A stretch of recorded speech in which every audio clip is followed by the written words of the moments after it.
Good afternoon, everyone. Nice to see everyone here. Welcome to the Port of Bellingham Board of Commissioners regular meeting for Tuesday, July 14th. Our mission here at the Port is to promote sustainable economic development, optimize transportation gateways, and manage publicly owned land to facilitate and facilities to benefit Whatcom County. There are multiple ways to participate in the meeting. Thank you all for being here today in person. It's always great to see folks here. You can also participate in Zoom and YouTube. I'm going to end the executive session and open the public meeting with roll call. Commissioner James? Present. Commissioner Briscoe? Here. And Commissioner Shepard is also here.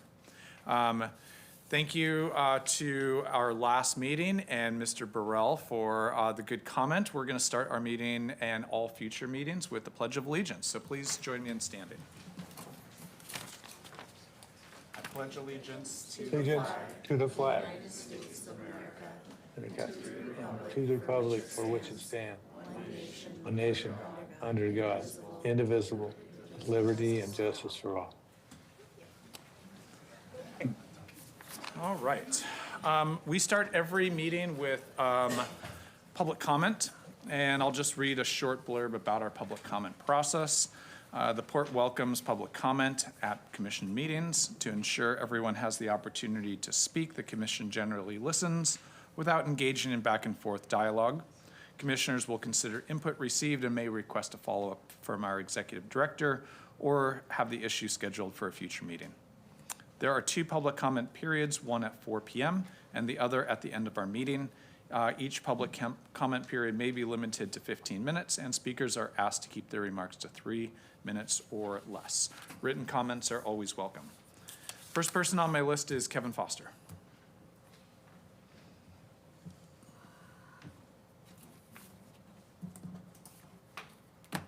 Good afternoon, Commissioners.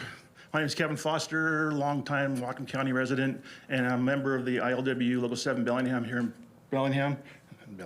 I'm just here to say I'm really happy to see the dock just got the first thing got done. We're working on that, and I'm looking forward to the rail spur being put in. That will help out in the shipping terminal, and I'm very happy to see that we got that 23.5 mil for another dock project, to finish some of that dock project. That'll help out a lot too. And that's pretty much all I got to say. Spend the money wisely, and I'll. Thank you very much, Kevin. Appreciate it. Mr. Carlberg. Mr. Carlberg. The always quotable. Yeah. Good morning. My name's Doug Carlberg. I live here in Bellingham, and I'm a semi-retired commercial fisherman. And as everybody knows, except probably our local newspapers, we had a major vandalism event at the Fisherman's Monument. And that monument is not Robert E. Lee or some dead person monument. It's a monument of people, 100 of them, over 100 people, 20 of which I knew personally.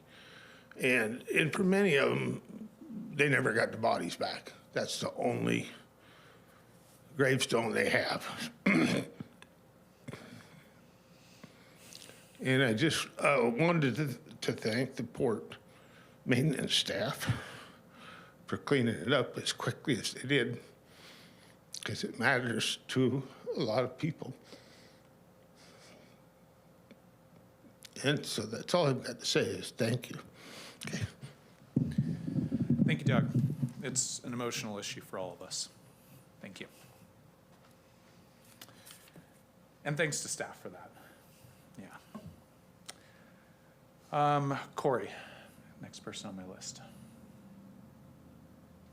Oh, I think I signed the wrong form. Okay. Okay. I was a little surprised at the name. Thank you for signing. You're always welcome to provide comment. We do sometimes have musical guests. Joe Schmidt.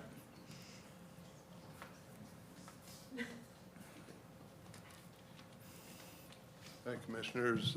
Joe Schmidt, Bellingham resident. I just want to just speak in favor of the port securing that $23.5 million grant along with the rail grant.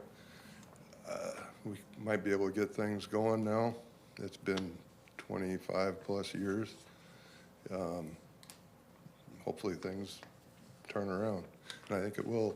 The one thing I do want to say, I don't take it negative, but I think with the new pier and when they're doing this stuff, if they reach out to the, like the engineer department or whatever, reaches out to the guys that are actually working on the dock and just say, hey, how does this look? Does it work when you're mooring lines?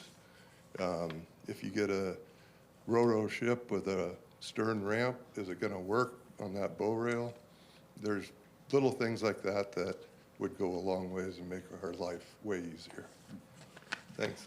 Yeah, thanks for that, Joe, and we hear you on that, and we'll work. Where's the engineering team? Sam, you're right next to Sam, so there we are. And thanks to the Longshoremen for supporting those grant applications as Matt and Tyler and the Maritime team work through it. So we appreciate your support. That's everyone I have on Thank you, my, guys. that's everyone I have on my list. Anyone else wish to provide public comment? Yes, please. Hi there, my name is Renee Coe. I'm from Point Roberts, and we had the pleasure of having Carly come up to our taxpayers' AGM last Thursday, and appreciate that. She suggested that I come down and do this in person, so I'm going to read because I'm not as good as Carly, speaking off the cuff.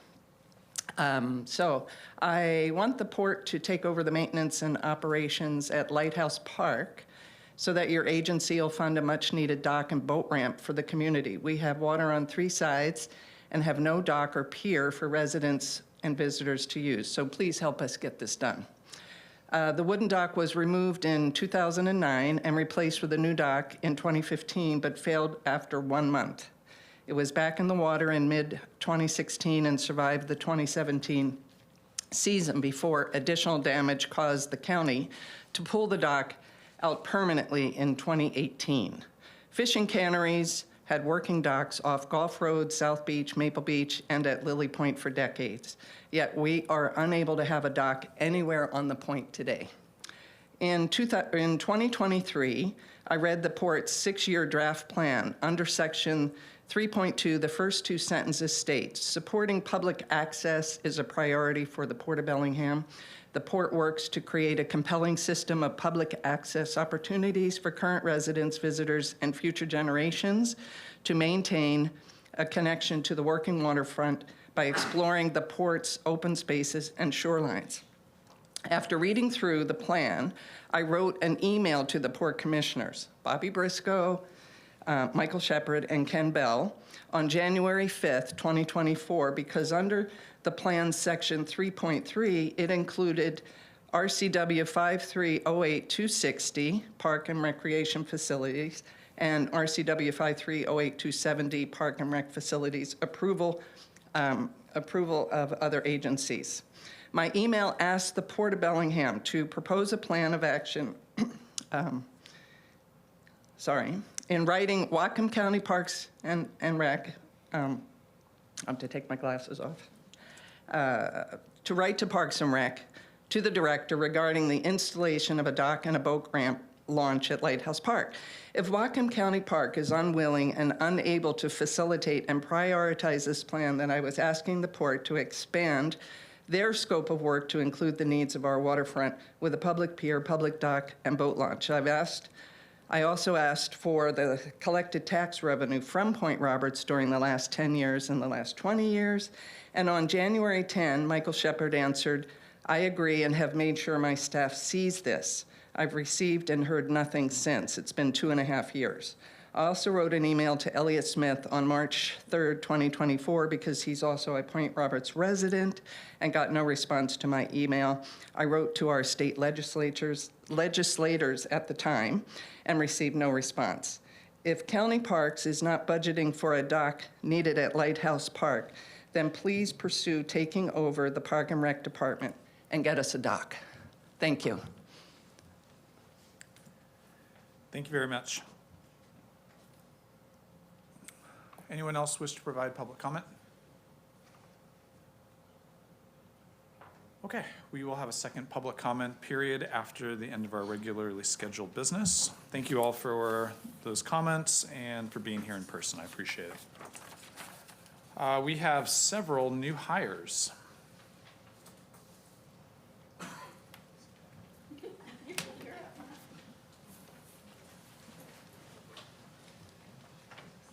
Good evening, Commissioners. Matt Rodriguez, Director of Aviation. I'm here to introduce Brad Falsetti. He comes from us with a handful of years of experience. He's worked at Fresno Airport.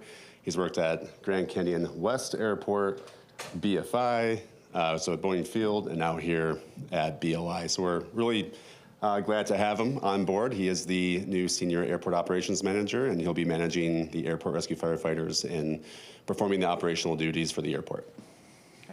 Welcome. It's good to meet you all. Elliot Smith is next for a new introduction.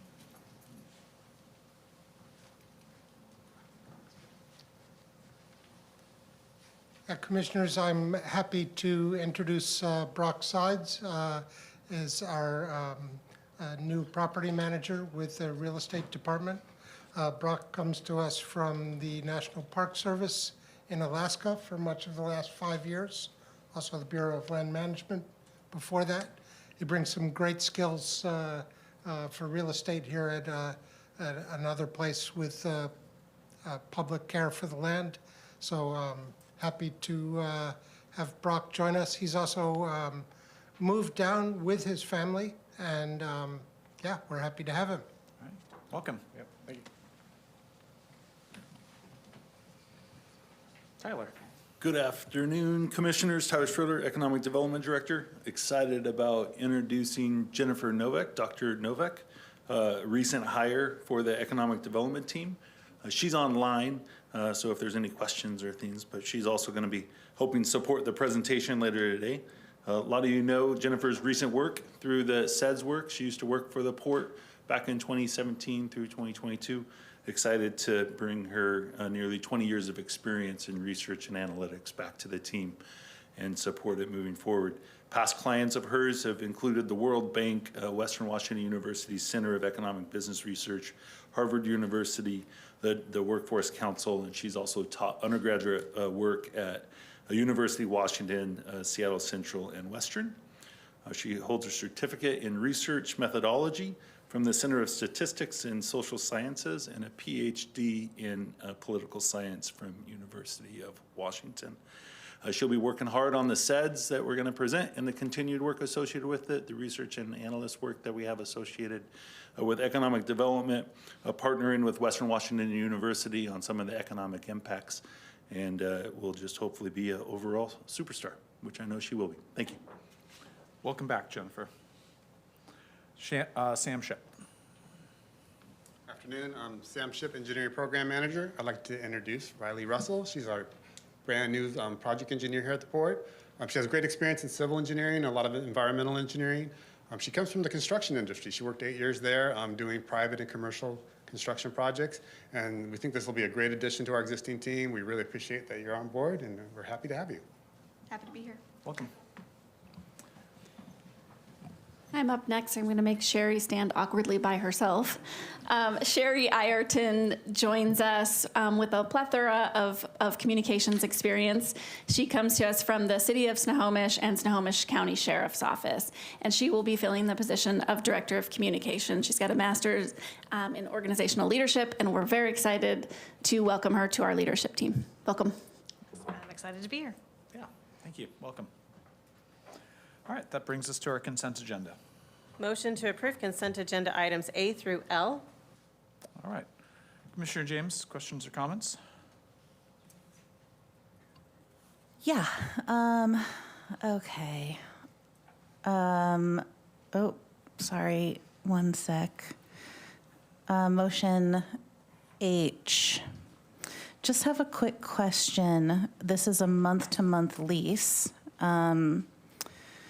So I'm assuming no fixed end date, no renewal required is standard for a month-to-month lease. I don't know if Elliot or Sarah, Sarah, hi Sarah.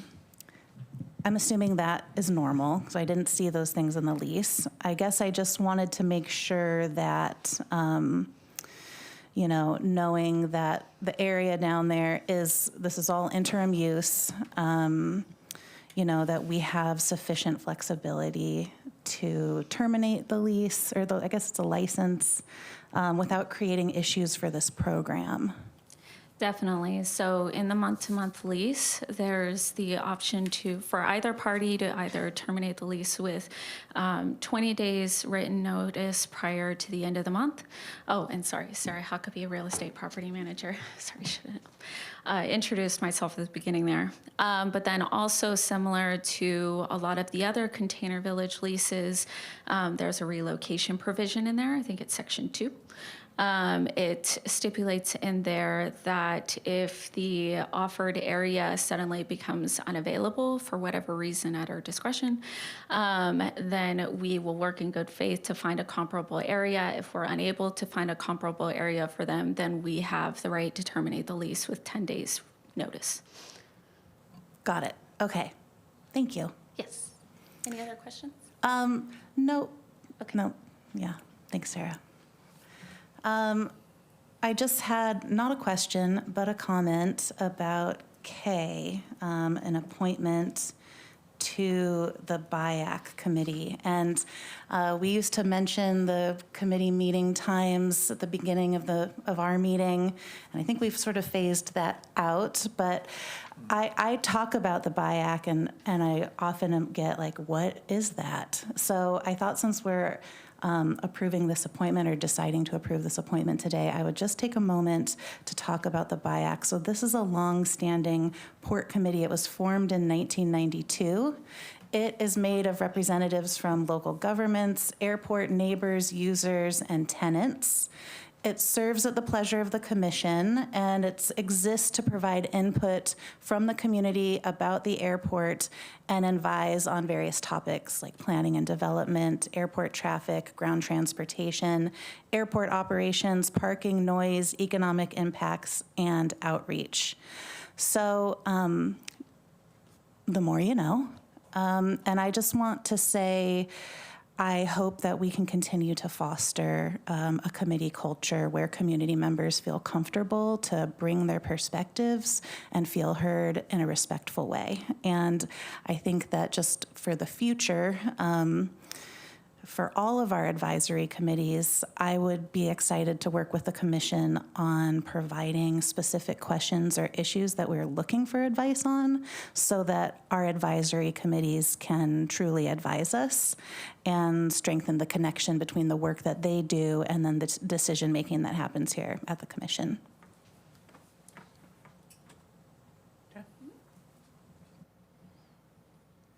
I think as if I could just comment, I know we're in the middle of consent agenda approving, but I think as we get prepared to stand up this other advisory committee, it's important for us to remember and make sure that we're operating our advisory committees in a way that is useful to the commission. So thanks for that. Very good. Okay. Any other questions or comments? That's all I got. All right, Commissioner Briscoe, any questions or comments on consent? No, I have none. Okay. And I don't have any either, so we'll go ahead and vote. Motion to approve consent agenda items A through L. Commissioner Briscoe? Yes. Commissioner James? Yes. I'm a yes as well. Carries 3-0. We'll move on to our action items. Motion to approve the modification of the commercial terminal HVAC chiller replacement capital improvement project by reallocating the full balances of the perimeter fence vegetation clearing and the explosive detection equipment capital improvement projects in order to fund the port's local match for the FAA Airport Terminal Program, grant awarded for this project at Bellingham International Airport. In addition, authorize the executive director to sign the FAA Grant Agreement 3-53-005-077-2026. Okay. Very good. She glared at you. I was thinking about apologizing, but you glared at me, so. It was a very long motion. I know it was a really big mouthful. Matt Rodriguez, Director of Aviation. I'm excited to bring this forward to the Commission for approval. Through the Infrastructure Investment Jobs Act, the last round of airport infrastructure grant money was decided. So this was year 5 out of 5 years, dating all the way back till 2021 when it was first implemented. BLI has been successful in this discretionary money. This is money that airports typically do not receive unless you apply for discretionary money, and it's pretty competitive in nature because they evaluate a lot of the airports in specific regions, ours being the Northwest region, so there's only so much money out of the $1 billion that's available. Our region doesn't get $1 billion, it gets, whatever the calculated amount is. But the airport was selected, so we have I would say, upcoming disaster for a failed chiller that was part of the original construction for the terminal expansion. This chiller is beyond its useful life, and it's given us a lot of mechanical issues to where maintenance is constantly involved in making its repairs and then bringing us to a chilled facility and not exceeding 80 degrees in temperature like my office was yesterday. So with that said, we did budget this about a year ago. We fell a little bit short of what we thought to be budgeted for. So therefore, when we were selected for the grant, we decided we're going to accept the grant, but we're going to reallocate 2 of the CIPs. The first CIP is the airport worker screening explosive detection equipment. The equipment is no longer needed, so that's been stopped. And the other one was the TSA vegetation clearing. We decided it would be better off with port staff performing that work, and then at a later year, we'll come back during one of the budget cycles to finish that one up. But that one just entails hiring an environmentalist to come out and count trees, ones that we would have to clear and cut down and then replant. But for now, we're just going to stay away from the wetlands and not cut any trees down and just clear up the brush. So those 2 CIPs can be reallocated, and then that way we can be on our way to get a new chiller at the commercial terminal. Very good. Questions or comments, Commissioner James? Makes sense. Agreed. Commissioner Briscoe? I have none. Did we get the life we expected out of this existing chiller? It doesn't seem like the terminal is that old. It's not that old. It is roughly about, I believe it's 13 years old. The problem with it is that the manufacturer is located out of Jordan, and that model is no longer being supported by the manufacturer. So it's really hard to come by parts. There's only I think one HVAC company in the community that will come out and work on it if our staff can't get to it or they can't fix it. So it's at its end of its lifespan. So it Unfortunately. didn't quite perform as we expected, and hard to service when the manufacturer is so far away. Exactly. I think that's part of it being the process for federal money is low bid. So you get the lowest bid, and it may not be the best quality of structural HVAC systems, but it got us through the last 13 years. Are we purchasing a piece of equipment that we're going to get better life out of? That is the goal, and more efficiency as well. More efficiency Yep. as well. Yep. Hopefully easier to service. Yes. Yes. Yeah. Well, as soon as this gets passed, once Commission takes a vote on it, we've already received the design and scope and fee from our consultant, Mead and Hunt, and then we also have the independent fee estimate being conducted by CNS companies. So as long as they're within 10% of what of their final cost for the design, then we proceed with accepting the grant, and then Mead and Hunt takes off running, designing the rest of it, and then bidding it out.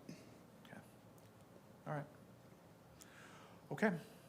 I don't have any further questions then. Motion to approve the modification of the commercial terminal HVAC chiller replacement capital improvement project by reallocating the full balances of the perimeter fence vegetation clearing and the explosive detection equipment capital improvement projects in order to fund the port's local match for the FAA Airport Terminal Program grant awarded for this project at Bellingham International Airport, In addition, authorize the executive director to sign the FAA grant agreement number 3-53-005-077-2026. Okay. Commissioner James? Yes. Commissioner Briscoe? Yes. And I'm a yes as well. Carries 3-0.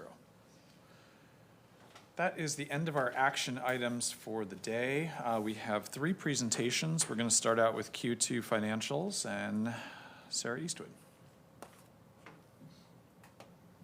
Perfect. Well, while this is getting opened up, yes, Sarah Eastwood, Controller, and I will be going over the Q2 financials.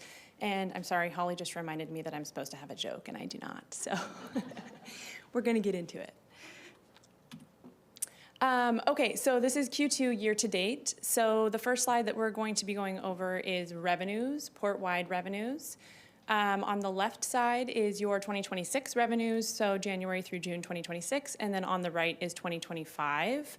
Port-wide revenues include operating, public priority, and non-operating. So I'm going to be going into detail about the operating and public priority revenues and expenses in the following slides. So I'm going to focus more on this one and the expense slide for non-operating.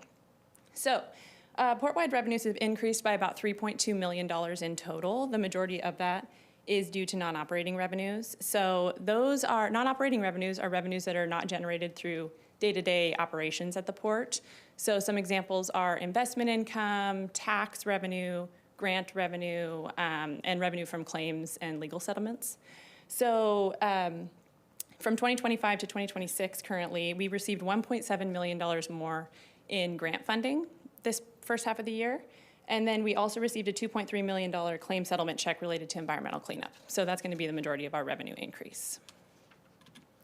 So for port-wide expenses, again, expenses are including operating, public priority, and non-operating. So for quarter 2, 2026, expenses were $25.7 million, and in 2025, they were $28.1. So that's a decrease in port-wide expenses of approximately $2.4 million. The decrease is split between mainly non-operating and public priority. So again, I'm going to go into more public priority in the following slides, but the $1 million decrease is mostly due to the infrastructure budget and economic development. And then non-operating expenditures include things like grant expenses, interest expense, and depreciation on our capital assets. So grant expenditures are about $1.2 million less than the prior year. So that's going to be the majority of our decrease in port-wide expenses. Any questions on port-wide? So now I'm going to get into the divisional budgets. So the next several slides are going to look like this. So in order for you to orient yourself, I just will go through kind of what this means.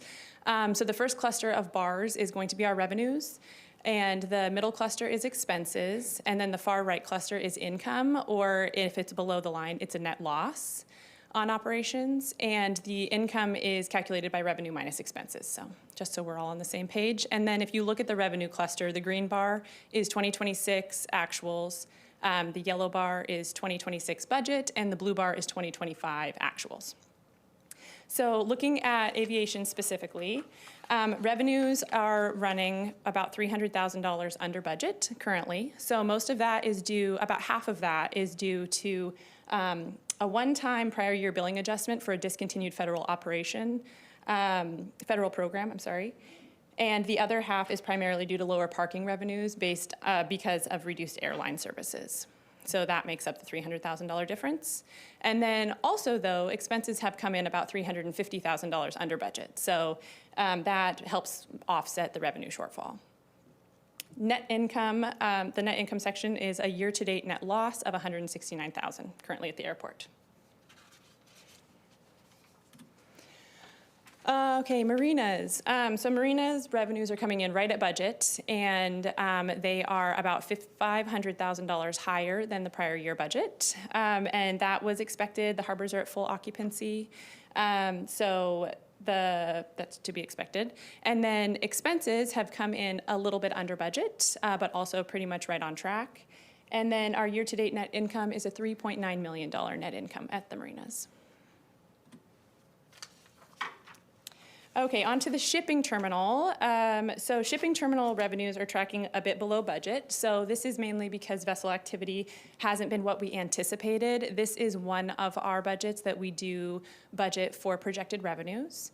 And so it was expected that we would have 2 wood chip barges a month, but following the mill closure, we no longer have that. And then granite was supposed to start in January and ended up starting in April, or was expected to start in January, so that's a bit of that. But we do have some unbudgeted revenues that have come in, so the crane offload project and some labor and material handling activity has come in. That was unbudgeted, so that was a happy thing. And then expenses have come in about $400,000 under budget. So that, again, helps offset the revenue shortfall.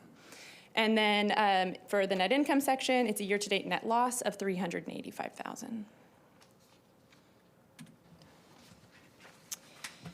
Commissioners, just as a reminder, this is well, I shouldn't say the only, but as I recall, the only budget line item that we project revenues on because of the large capital investment projects we're doing over there. So that's not a normal way of us budgeting the other lines of business, but we have over the last, I think it's 2 years, we've projected for that one.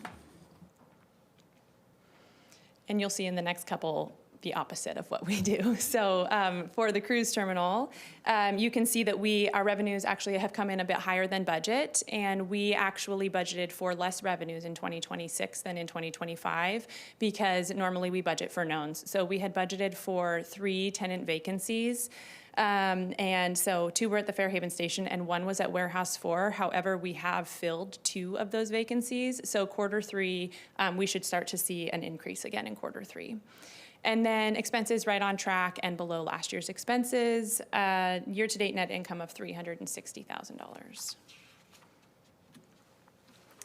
And then also on the real estate slide, revenues have come in over budget. And again, we did budget for a major tenant vacancy at the Fairhaven shipyard for this year as well. So that's why revenues were budgeted for less than 2025. And then expenses are coming in right on track and below 2025 expenses. That leaves us with a year-to-date net income of $2.4 million at real estate. And so we budgeted for that to be vacant down there for the cleanup, which did an incredible job down there. So now we're ready to reprogram and put that back to work. Okay, so on to the waterfront. Waterfront revenues are coming in right on target. The revenues come mostly from real estate tenants there, and they're about $70,000 higher than the prior year. And then expenses have come in under budget, about $160,000 under budget compared to the budget, but $260,000 below the prior year. And the increased expenses in the prior year were mostly due to legal fees at the waterfront. And then that leaves us with a year-to-date net loss of $120,000 at the waterfront. And waterfront operating losses are supported by property tax revenues. And then we get into other public. So this one has quite a lot of budgets added into it. So this includes environmental, economic development, infrastructure, commission, community outreach, public disclosure, records management, open space, the Marine Life Center, and meetings and events. And those are the rest of our tax-supported divisions. So the revenues that are here listed are mostly from meetings and events. So they had about $150,000 in revenues this year, which was very similar to last year and right on budget. And expenses came in about $800,000 under budget, which is mostly due to the infrastructure budget. And then net loss is $2 million for this, which is to be expected. We don't generate our revenues for these divisions. They're mostly paid for by tax dollars. But I wanted to explain a little bit about that. So when we say tax dollars, we're, let me just actually read this part, sorry. Okay, so taxes levied through June 30th totaled $3.9 million. And while tax revenue helps fund our tax-supported divisions, it doesn't cover all of our operating and capital costs. So the difference is funded through other port revenue sources. That's grants or the marinas, real estate, and the cruise terminal, which have generated positive net incomes for this year so far. So as a result, investment in our tax-supported divisions, including initiatives such as sponsorships, like Stephanie is going to be talking about and presenting a little bit later on, those are supported by revenue-generating divisions and not fully funded by tax. So I just wanted to make that clear. And the final operating budget is overhead. So overhead includes executive, administration, facilities, and planning. There's a very small amount of revenues generated from our IT department. You can't see it there, but it is there. Conduit and fiber leases. And then expenses have come in under budget, about $217,000 below budget. And that's mostly due to budgeted positions that have not yet been filled. And then this is a total net loss of $3.1 million.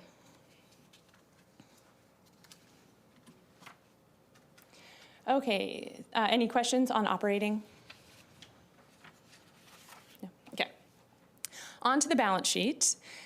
So the balance sheet represents the port's financial position at a specific point in time. So this is going to be showing our financial position over the last 6 months. So since 12/31/2025, current assets have decreased by approximately $7 million because we are investing cash in capital assets. And then long-term assets have increased by approximately $5 million, reflecting the continued investment in the port's infrastructure and facilities. Current liabilities have decreased by approximately $5 million, just as normal obligations have been paid down. Long-term liabilities have remained relatively unchanged. And then net assets have increased by approximately $3 million, and that's primarily due to the positive operating results that we saw from our P&Ls. So overall, the port continues to maintain a very strong balance sheet with healthy liquidity. Okay, on to investments. We currently have about $7.5 million in investments, and the average yield on investments was 3.9 million. Our LGIP, Local Governments Investment Pool account balance is 28 million currently, and the net earnings rate has held at 3.7%, and it has been that for all of 26. And in December of 2025, it was 3.9%. So our year-to-date interest income related to these investments is $650,000. That's the end of the financials. So on to the stormwater program.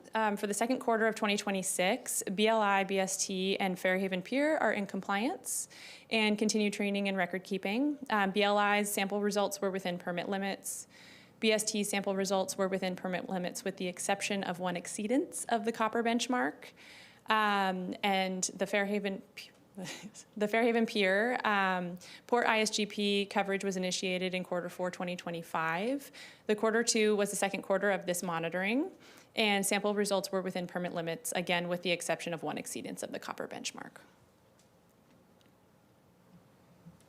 Any questions on this? What's driving the copper findings? I have help. Commissioners, you'll remember that the Fairhaven Pier is the newest asset that we have in our stormwater program, and we're actually really excited about it, and John's doing a great job. So. Yeah, John Olson, Marine Terminals Manager.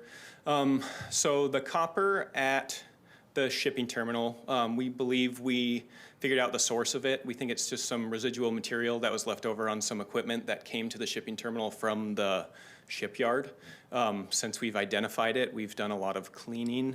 We've retested, and it's tested below benchmark. So unfortunately, we still have that exceedance for this quarter, but we expect it to be corrected for the next quarter. The Fairhaven Pier is a little bit tougher. There's no real obvious source. One source of copper is brake dust. So it could be from just Northline's operations on the pier. Heavy traffic on the pier as they're loading and unloading their barge. But what this really indicates to us is that it was time for us to do a little bit of maintenance on the stormwater system there. So there is a filter vault there, and so we've initiated a service call to change the filters, and we're hoping that corrects it. We haven't had rain since we got this sample back, so we don't know if it's been corrected, but as soon as it rains, yeah, we'll get another test and find out where we're at. So the filter medium should scrub this on both cases? Hopefully, yeah. Yeah. Yeah, it should. Okay. Yeah. Yeah, at the shipping terminal, we've done a significant amount of cleaning, got rid of all the residue, moved the ecology blocks that we believe they came from inside. Yeah.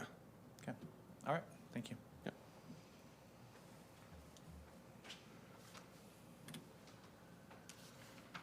Okay, and then on to the safety report. Sorry, that's very small. We currently, through Q2 2026, have only 2 injuries with 11 days of time loss, so we hope to keep that up. And then for public records requests, we currently, year-to-date, have had 58 public records requests. And the staff hours required to complete those from January to June were 483 hours. And at this time last year, we only had 48 open requests, and it took only 290 hours of staff time. So we have much larger, much more detailed requests coming right now. And then we have 6 major open requests to note right now. Can I ask a question about the request? Because this is actually something that was asked of me. I know that there's rules around public records requests and the time that we are required to respond. Is there an average response time per request? Or are they just so different that it's just very distinct to each request? You want to speak to it, Marlena? I was going to say, we have someone in the building. Hello, Commissioners. Marlena Robison, your friendly neighborhood public records officer. As far as average completion time, I can get you that count for this year, year-to-date, any past years, but really it does completely depend on the type of request, the volume of records that are responsive, the amount of divisions it touches, the amount of staff that have to work on it, the amount of review, how much legal review. So really it does depend on each request. I could get 5 very easy requests and close them each within a single day, and then I have another request open for 2 years. So it completely depends. Thank you for that. And so is there, just curious, technologically speaking, are there tools that we're using that are helping us move through requests more efficiently? Yes, as of 2024, I implemented what's called Just FOIA. It's a public records request processing software. So there is a portal that requesters can access with a unique code to get into their request, and they can see all the records I've produced, any communications we've had regarding the request, agreed upon language, estimated date of next disclosure, and that's been really helpful when it comes to reporting. I'm able to see a lot more detail and run reports faster. Mm-hmm. But as far as the processing of the requests, I use Adobe for redactions, and I rely heavily upon CSD for help with our legal review. And then now that our internal email is moving more towards a cloud-based system, I'll be able to do a lot more in-depth and hopefully faster email searches and review. So Great. Good things coming. Yeah, well, thank you for sharing all of Yeah, that. I you're think that welcome.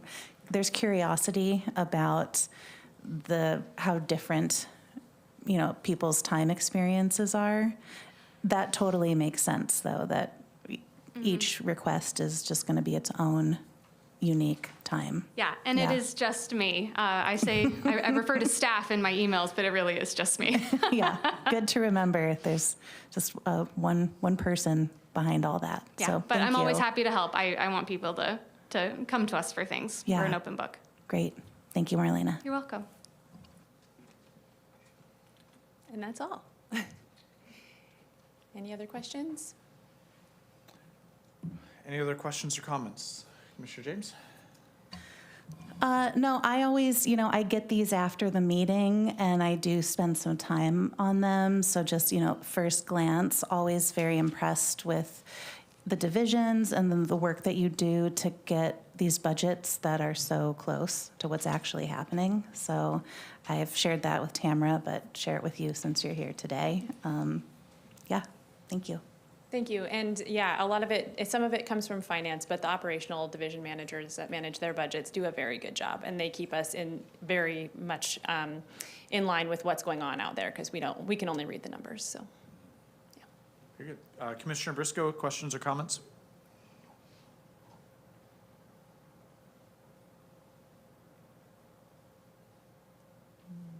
No. Okay. Couldn't get the button. Thank you. Okay, thank you very much. All right, our second presentation is SEDS Vision. I did not. Thank you for asking. Tyler, we've got SEDS Vision and Goals.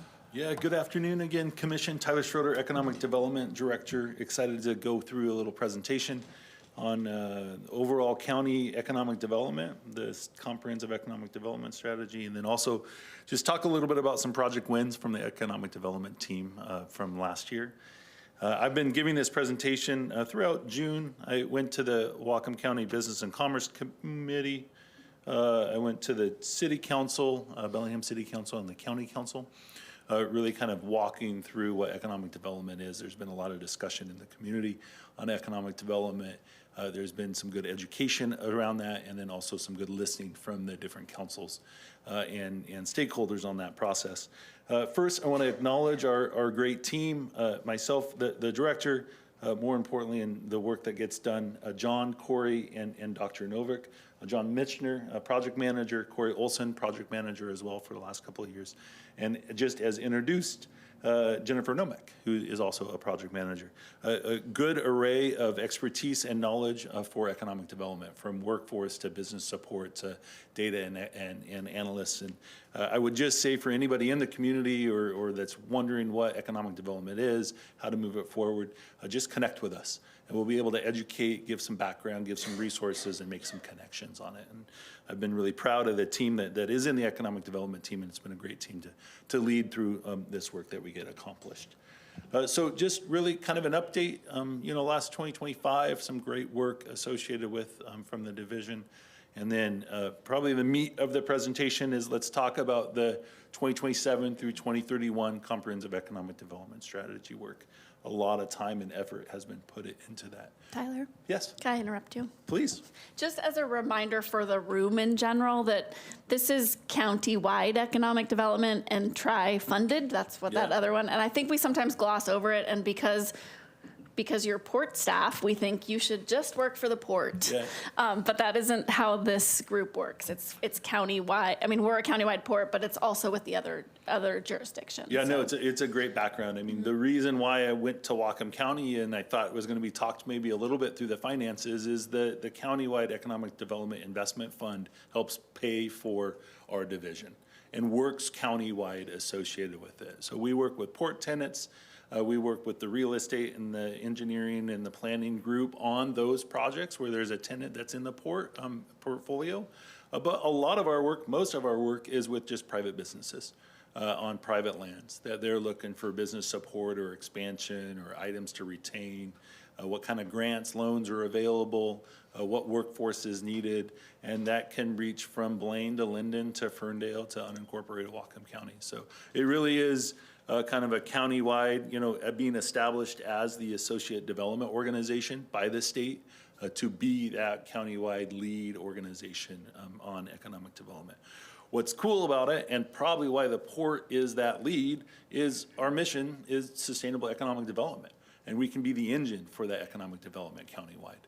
And so having, staff working on economic development while also door to door to the staff working on the port projects, really just kind of gains that momentum and brings things forward associated with it. So when you look at the highlights, let's talk a little bit about that. So from 2025 through this last year, we're going to focus on just the base economy. How do we build upon and strengthen the county's base sectors? We're going to talk a little bit about some infrastructure. What are we doing to develop and enhance critical infrastructure? Because that's really what promotes economic development and resiliency.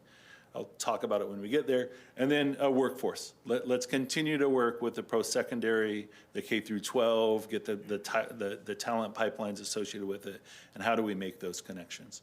So just the first highlight, port property. Well, no, actually, private property. was once port-owned. And now, through kind of a three-way agreement with a very successful up-and-coming company called Pure Blue Tech, which is kind of an innovative filtration company that the economic development team has had a relationship with for many years, was looking to expand, going from a 10,000 square foot facility in the Marietta area, and came to the port's economic development team and said, what's out there? We went out to the real estate market, talked to realtors, saw that for a 48,000, 50,000 square foot facility, there just aren't that many options. There was an option that was being marketed to the old Silfab facility down on by the shipping terminal. And we were able to help support Pure Blue Tech get into that facility. We also negotiated some rights for the port to see if that facility should come back into our assets in the long run. And in most scenarios, we're taking and helping support a company that's 10 employees today and giving them the opportunity to grow to 50 employees as they move forward. So just a really good example of business development that we do associated with the base economy. So the next example from base economy, agricultural is a huge sector of our economy. Not only the agriculture, but then also the food processing and the cold storage, which we're very familiar with here at the Port of Bellingham. Over, 7 years, 8 years, there's been conversations about trying to figure out how to support the agricultural sector at the port with Whatcom County and a number of others. And just in this last year, using state funds, we were able to acquire the Boxberry Farm, 6621 Northwest Drive. That's to be able to provide a nonprofit, which has been created, the Whatcom Food and Farming Station, made up of stakeholders of all arrays around the agriculture, to do agriculture research and innovation at the facility. I was thinking it was going to take a little bit to get the ground running and moving forward, but we've already been able to work to consolidate the research plots for raspberries on the property, working with a researcher from Washington State University through some money that they've been able to acquire. And then also using the facilities to help locate up-and-coming fertilizer technology or fertilizer company that's looking into sustainable fertilizer has now been able to locate at that facility. And so that's an innovative company that needed a footprint, that needed some space. We made the connection with it. It's actually a PhD from the Tidal Vision and is working on that type of fertilizer. And he's decided to go on his own and find a space for that location and make the next steps. So we're already being able to see how kind of that public investment into an agriculture as a sector has been able to provide some coordinated research as well as some spots for innovation. So now it's all just in like 9 or 10 months associated with since we've acquired that. So that's great. A lot of conversation on industrial land study. I've been able to give the presentation to the Port Commission as well as to the county, really just identifying how much land is available for business expansion. Back to the Pure Blue Tech example, 10,000 square feet, looking for a 50,000 square foot industrial building. The vacancy rate is very small on industrial lands. Which drives the market up, but more importantly, from an economic development standpoint, doesn't give opportunity for businesses to grow. If there's only one or two, it may not meet their needs. The investment might be too much. And so how do we, the port, work with the county and the cities that have the land use delegation and authority to help expand industrial lands, make some infrastructure improvements associated with it, or figure out how to get to that point, and then that will allow private development to come in and create some additional industrial vacancy, so our businesses here can grow up into those scenarios. So high level, that's the concept. We worked on the industrial land study. The county council had considered a lot of it through the comp plan process and has now asked what would a phase 2 look like for the industrial land study. So what would the port be interested, can the economic development team kind of lead a group of planners in the county and the city to look for 500 acres of additional industrial land, countywide, working with all the different cities. So you could think the Grandview area, you could think the east side of Blaine, continue to talk about how the airport industrial lands fit into that, and speak to the city and county leadership and the planners. What type of job growth are they looking for, and where can those go? So in the next year, it's likely that we'll continue to work on that and do a second phase for the county and the cities in regards to industrial land. So we see that as a big success. And then, Tyler, just to back up on that one, what does that look like in practice to add that kind of land capacity? Is this public ownership of land that we are building to and then looking for tenants? I mean, that are we trying to position land with infrastructure ready for private tenants? You know, what are we looking for? I was just at a meeting this morning in Blaine, and there was a lot of business interest in seeing a business park and just recognition that it would fill instantly.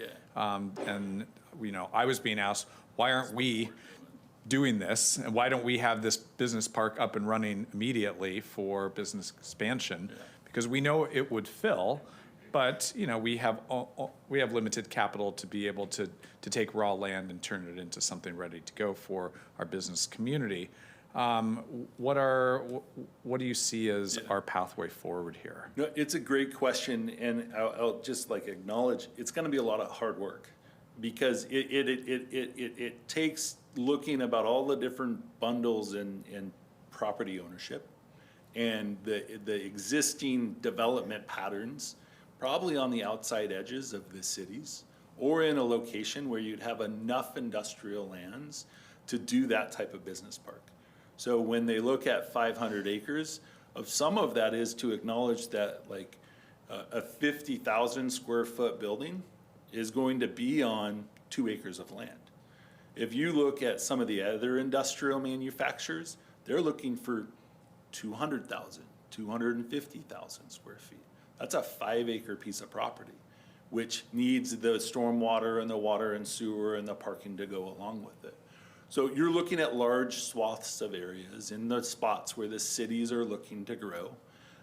And there are a number of different strategies in the first industrial land study that the port could look at public ownership for some of those lands and some concepts associated with IDDs, industrial development districts, to make those investments to then open up for the private investment. That's not the only option, though. The other option is looking at areas that are held by large property owners that maybe have owned around the urban growth areas, thinking that at one point urban growth may be, water and sewer may be extended to there, and they're looking for that industrial development. That'd be more like the Grandview area. There's 2, 3, 4 different property owners, large acreage lands. The water and sewer is just not in that location, and so it's limiting the ability to actually use it for industrial purposes or to make the industrial park location. In the Blaine area, they've had some UGA moving back and urban growth areas moving back and forth with their residential. There's a large piece of area that's currently in the urban growth area for residential zoning, but there hasn't been a lot of development in that area. And it's right near the industrial lands where some chocolate company and food processing and some other industrial lands are. So that could be a combination. Yeah. We're working with the cities to find grant dollars for the infrastructure, or like I think it'd be a great policy conversation as this study moves forward. How does the port commissioners really want to help facilitate that from investment, from this policy planning work?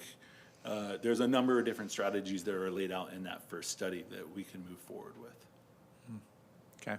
Does that provide background? And maybe it didn't answer the question. I mean, it seems like we have examples of privately held land where those private owners could develop their own business park if they chose. That's certainly the land is zoned for that, and they could make that choice.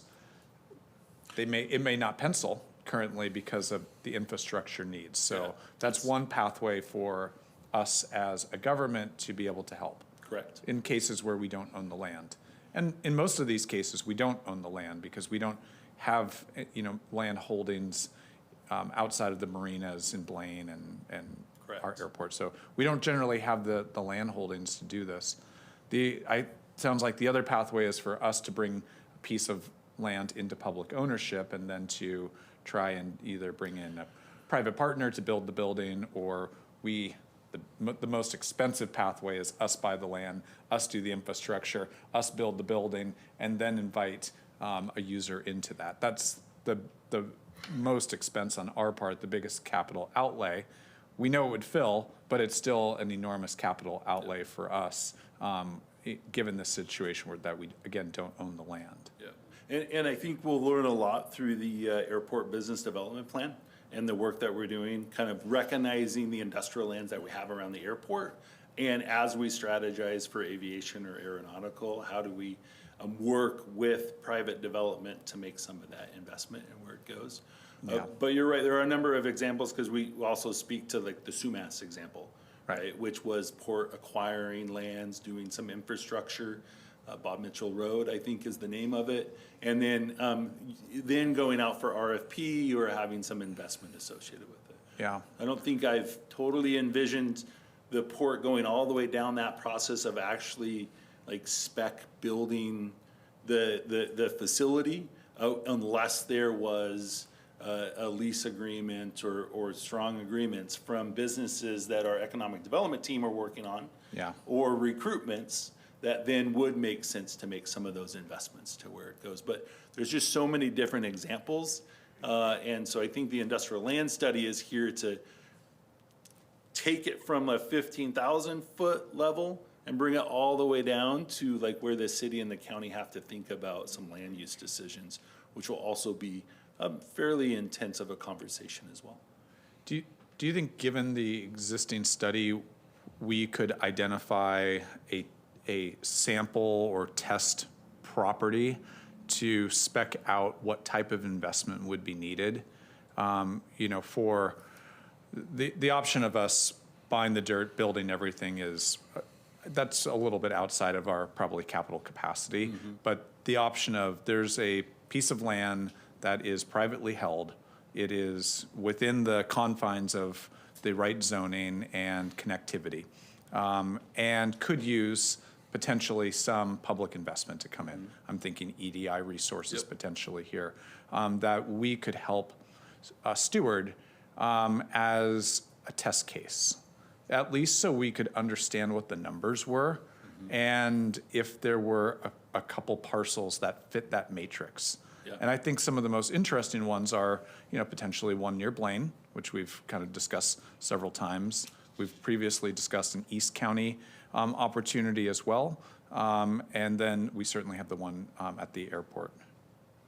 Yeah, I think we absolutely could kind of include that in the phase 2 of the study to be able to lay out different public investment and opportunities which will drive the private investment to see where it goes.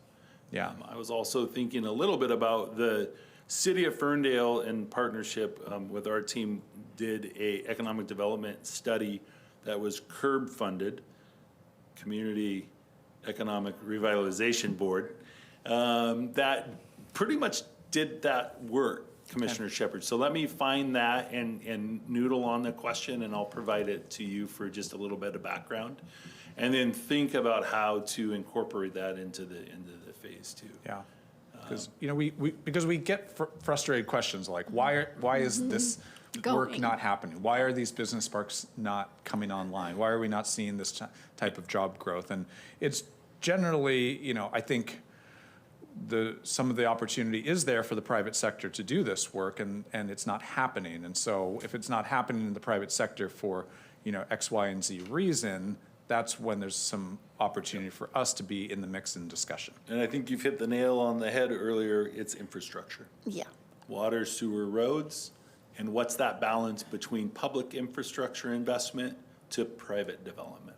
Yeah. And how do we better educate the value of economic development, the job growth, the tax-based growth, the investment that goes along with it, to help kind of that affordability construct that we're struggling with, to recognize that public investment brings long-term value. And then use the EDI fund, the Economic Development Investment Fund, or other ways to make that infrastructure investment. But I think that would be the best first case test, like you had indicated. Yeah, and I wonder if we're just going to get some really good data when we start diving more into the airport industrial project and start working on that. And I think that will bring forward kind of some of that information about the cost of infrastructure and where we can kind of put our time and energy into. Yeah. And give us some real data. Yeah, and I think we know from purchasing the Erskines building and standing up the marine industrial facility, if we make those sites available, they will get filled. And that's just been a really good success story out there. But, we were able to buy a piece of land that already had that infrastructure ready to go. The buildings were there, and it was a lot smoother process for us to fill it with employment. And this is partially why those revenue-generating assets, longshoremen, are very important. They are. For us to be able to have that revenue to reinvest into this sort of investment for the community, so. And I think it just kind of doubles down the importance of that partnership with the cities and the county, because they're the utility providers, right? It's their infrastructure that's being provided, and the port just has to continue to strengthen that partnership and understand exactly where they see growth happening, where the industrial lands, and what's the cost of the infrastructure associated with it. Yeah. Commissioner Briscoe?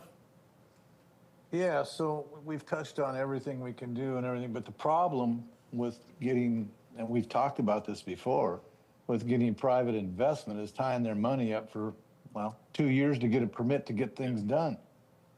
It's the permitting process that is the big hurdle for everything we've talked about here, but we haven't talked about that permitting process. It has to be streamlined. People can't tie money up for 2 years waiting for a permit. We could do, Michael, what you said. We could do everything. We could roll money over if we didn't have to wait 2 years to do it. We know there's a significant problem with the permitting processes in Whatcom County. And until we can get that fixed, or so it moves along faster, however we can do that, you're still going to be faced with all the things we're faced with now. And thanks for not using the acronyms and stretching it out. Appreciate that, Tyler. You're welcome, Commissioner. And I agree that the permitting work is vital to this conversation. It's in the industrial land study, the first one. The City of Blaine, City of Ferndale have been working on trying to streamline that work. And when we get to the 2027-31 SEDS work that we're looking into, it's a big part of our strategy as well, under business support. But it's going to take a lot of work. It's going to take a lot. What about Whatcom County? That's the big hurdle with their permitting process. Heard. So just if there's no other questions, or we can loop back around to the industrial land study for sure. But I just also want to acknowledge the great work our team's been doing on workforce development. We hosted and held the second annual Blue Tech by the Bay. Corey Olson has put a ton of work into that. And it's really connecting the 5 Northwest Washington counties and students that are there with hands-on employee-led marine and maritime career activities. Trying to build those pipelines associated with it with great partnership for many years. And then also, and really excited about this, just creating a new conversation or continued conversation and strengthening partnerships. This is working with K through 12, working with post-secondaries, working with the region's ADOs, the Associated Development Organizations or Economic Development Teams, as well as the workforce councils and people in charge with workforce. Connecting all those dots, strengthening those partnerships, and then kind of identifying a business engagement task force and other strategies about how to make that work more known, to be able to connect with the business needs. So really excited about this work, and it continues. So I've taken my 20 minutes with the 20 minutes of our highlights. I'm going to briefly talk about the SEDS work as well, if there's enough time for commission and is interested in that. But in the 27 through 31 updates, I'm going to just start with the community engagement. Jennifer Novak has been doing a lot of interviews, has been doing a lot of discussions around business needs and how to have an economic development strategy that incorporates that feedback. I got 617 responses on our public survey. At this point, we're close to 100 different interviews. 80 of those interviews 46 were through private sector employees, 25 through electeds. We've also spoken with the education as well as some nonprofits. We've done some really good engagement on kind of engagement sessions. The SEDS Review Committee, the Whatcom County Business and Commerce Committee, Team Whatcom, held a conversation with the Port of Bellingham directors as well, and then set up forums and group interviews with developers, home builders. Really neat work that Jennifer has done with tribal businesses and entrepreneurs, connecting with the Nooksack Indian Tribe leadership and the Lummi Nation leadership, and having thoughtful conversation about business development and economic development in those locations. And then the post-secondary work. This community engagement continues to move forward. I was able to have an opportunity to go with the City of Bellingham's through the mayor's invite to their leadership group to talk about what is in the economic development, what kind of action plans they're working on, as well as the county. So we focused a lot on that permit conversation, a lot on some of the strategies that the mayor has established in her executive order for economic development, and kind of continuing to integrate those into the action plan that we're moving forward. Through those interviews, we've heard some trends, infrastructure. We just got done talking about that. Affordability, cost of living, the rising in all the cost, which just puts an onus on the importance of high wage, high demand jobs, be able to create the jobs in our community where people can work to be able to afford a very expensive place to live because it's so amazing. The labor shortages continue. And how do we understand those and navigate and put some strategies together with it? There is a market hesitancy, uncertainty, I think, in most ways of our life right now is just a little high. And so what's the interest rates going to do?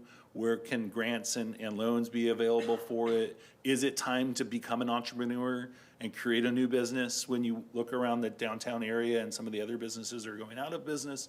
And so there's just some uncertainty there, and how do we provide a little bit more straightforward and to answer some of those questions truthfully and factually. And then the just death by 1,000 cuts. So Commissioner Briscoe hit on this one, just the regulatory framework and the permitting and planning process associated with it.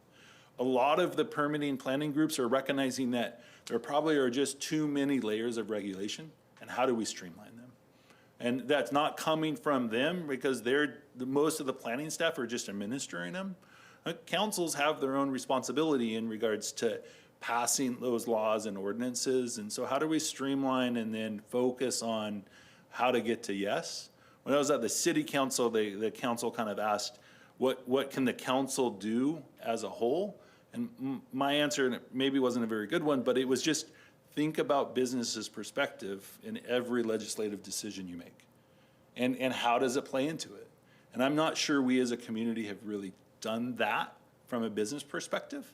And so we're going to try to help to put some strategies together about what that looks like and where it goes. The emerging priorities, given all of that input, we're going to continue to focus on infrastructure. We're going to focus on affordability and all types of affordability and accessibility. And honestly, some of the permitting discussion is in that accessibility. Make it more transparent, make it more known. What are the hurdles and how do you get over them? That's accessibility in some sort. So we're at the point now, we've spent about 9 months going through the community engagement and having conversations with the SEDS Review Committee. We've come up with a draft vision. which is we commit to work together to create a welcoming, innovative economy with opportunities for everyone. We wanted that to be action-orientated. We want it to be a desired future state, so we can have the next 5 years to continuously improve and get to that point, and to reflect a lot of the inputs that we've heard and where we go. And have established the 5 goals. Commissioners are fairly aware of the current CEDS, Comprehensive Economic Development Strategy, and the goals that are there. Through all of this input, we're going to move forward with infrastructure, which we've talked a lot about, vitality, and this is the business and entrepreneur vitality. How do we create a framework for business retention, expansion, and recruitment? And then also, how do we provide city and county leadership and permitting where businesses can thrive through that process, or at least know that process and understand it. And so the permitting discussion is going to fit within this business vitality. Continue to do the great work on workforce, establish a couple of community development work, which isn't quite economic development, but it's very important in the affordability goal. So prioritizing housing affordability, childcare affordability, and healthcare affordability as critical economic and workforce development infrastructures. And then resiliency. Continue to learn from some of the economic shocks that we've had, whether it be the border closures or the natural disasters, whether it be the Nooksack River flooding and the impact for businesses in those areas, so that we can invest into those businesses, relocate those businesses, instead of always having to provide support after the disaster, and coming up with some resiliency strategies associated with it. I guarantee you our small group of 4 is not going to do all this work. So all of this work is being put together and tied from everybody in the community on the CEDS Review Committee, the WCBC, the Whatcom County Business and Commerce Committee, Small Business Development Center, the Chamber of Commerce. All of those in the economic development strategies are going to be looking at identifying action items for those goals. So we have goals, we have sub-goals, which are in the appendix of this presentation, which if commissioners have questions to review them. What we're doing right now is working with all those partner agencies and coming up with the action items. We want action items that are specific, that are measurable, attainable, ones that are relevant, and then timely. And we're going to use that action item document to become our kind of annual, with continuous improvement, 5-year CEDS document. And then every quarter, they'll report on them. Every year, we'll have a summary of what the work's we've been done. Hopefully, we can provide a little bit more metrics and data around that, because that's how we're setting up the action items. And it would be a comprehensive economic development strategy of everybody in the community that's working on this, from the goals that we've kind of established as a community through the outreach that we're working on. We're doing a lot of work from now until the end of the year. We have the goals, we have the vision, we have the goals, we have the sub-goals. We're putting all the action plan together. Then we're going to be distributing it out for community input and leadership input. And then we actually have to go to the county council, because they're the approving body for the CEDS document at the end of the day. But we'll be coming back to commission and giving them an update in the 3rd to early 4th quarter, and doing that same conversation with the City of Bellingham, the County Council, and the Port Commission. And that's my presentation for the day.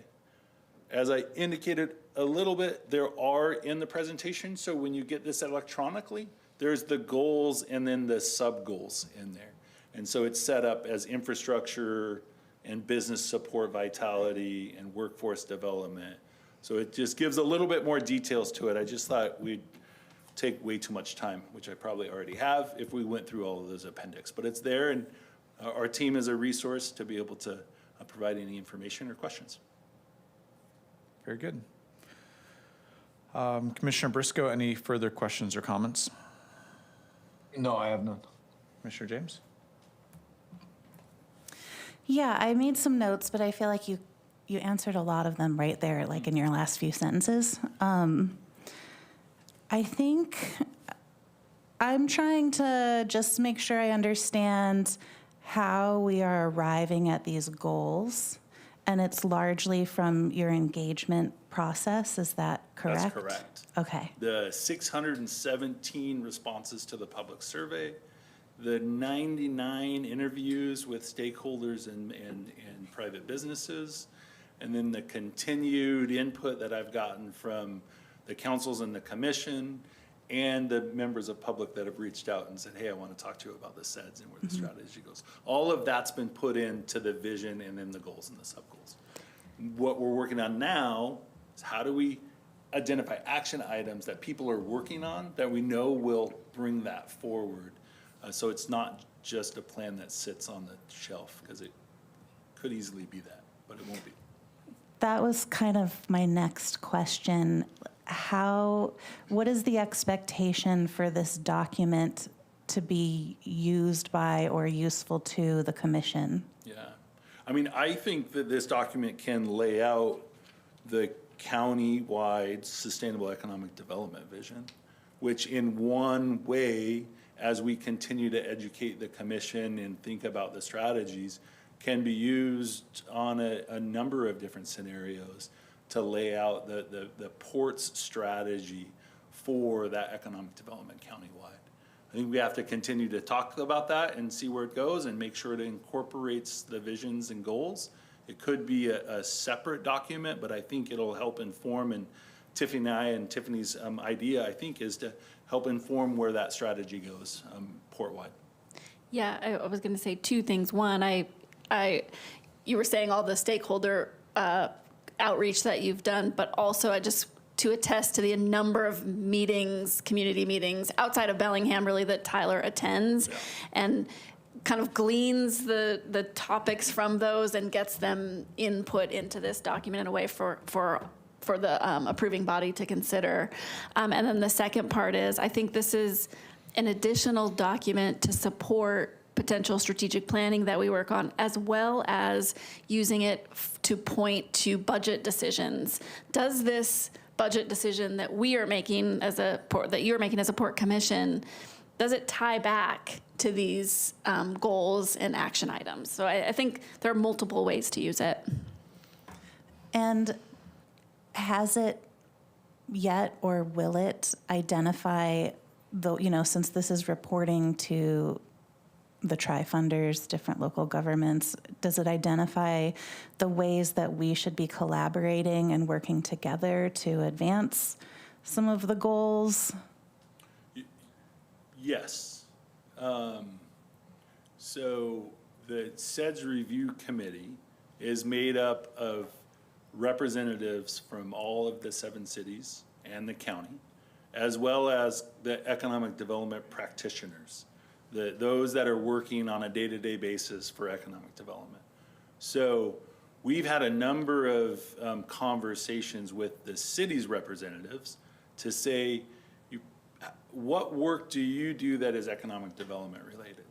And sometimes they'll know the answers, sometimes it takes walking through the work that they do and then pulling those out and saying, if you piece all of these together, that's the City of Linden's economic development strategy. And so the idea will be take those action items that they're working on in their own comp plans or their own strategies and have them report on it on an annual basis, more often with a smaller group, so that we'll be able to set that strategy up on everybody else's work, plus the port's work, to have a strategy that can be reported on, actionable, and comprehensive.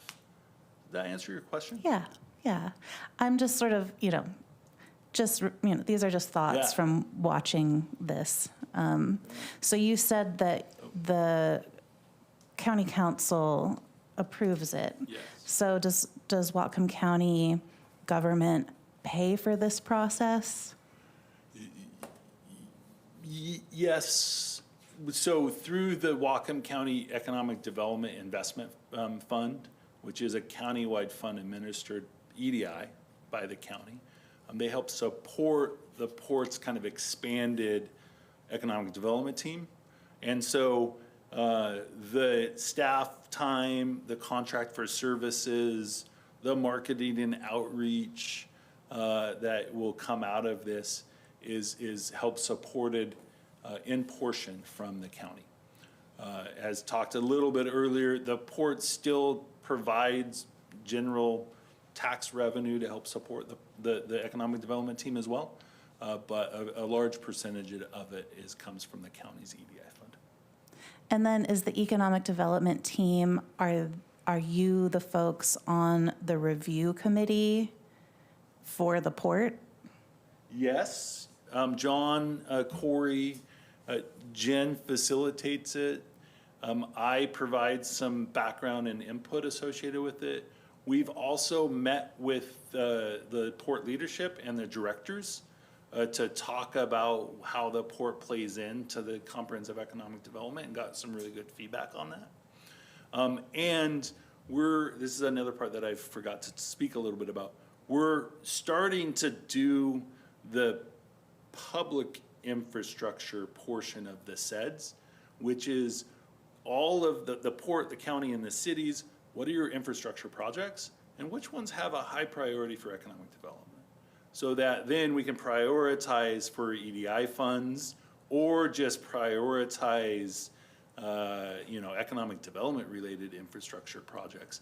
And the port's going to be a huge player in that conversation because a lot of our, if not all of our investment in infrastructure goes towards economic development. Mm-hmm. And so that's going to be the next iteration of kind of list development and of engagement with the port directors and the capital program that the commissioners are going to be approving through this budget cycle.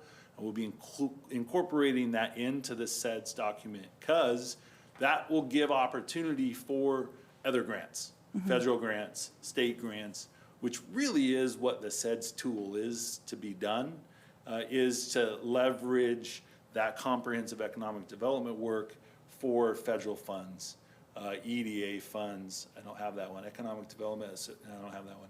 EDA funds or other federal funds associated with it. Great. Yeah. Thank you. You're welcome.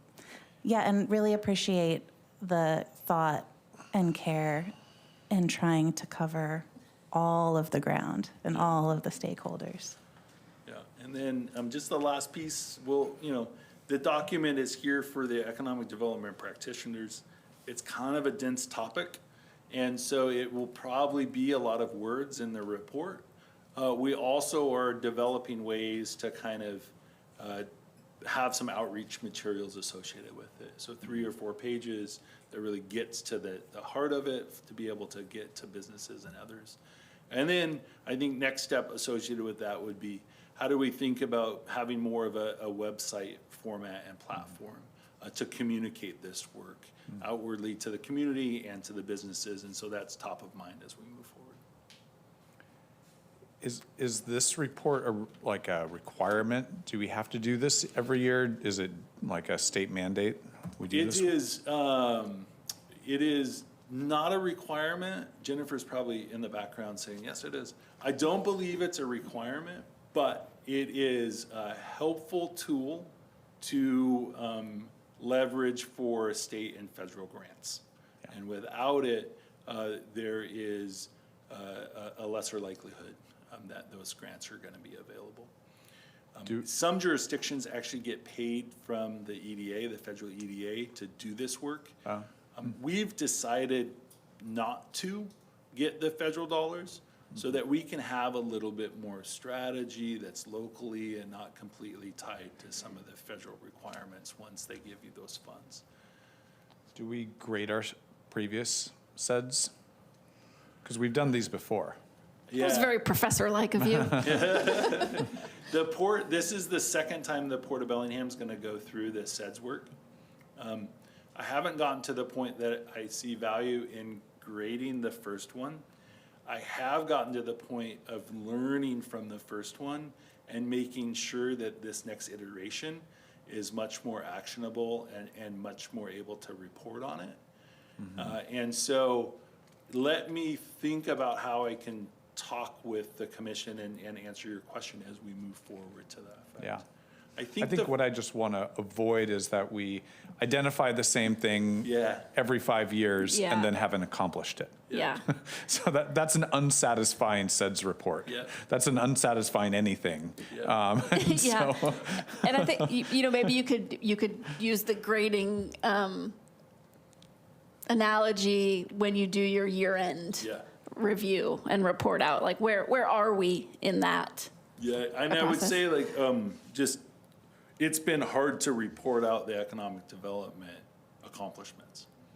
And so we are keeping a key eye on that, especially as we're developing the action items, so that we can keep the annual rotation, and it's adaptive. So we'll have a 5-year strategy, we'll have specific action items for the first year, and hopefully iterative ones for the second year. Because we're learning from what happened in the first year and then making some iterative decisions for the second. Yeah, and I think in talking with Jennifer, I think last week, and speaking with you and speaking with Commissioner James, it's really, I think we're all feeling like it's important to be able to show some metrics. And so I appreciate your team's approach to being able to show metrics. So. Thank you. Thank you, Tyler. Thanks, Tyler. All right, we have one more presentation, sponsored event program, Stephanie Wiley. Good afternoon, Commissioners. Stephanie Wiley, Community Outreach Manager. Yes, here today to talk about our Port Sponsored Events Program.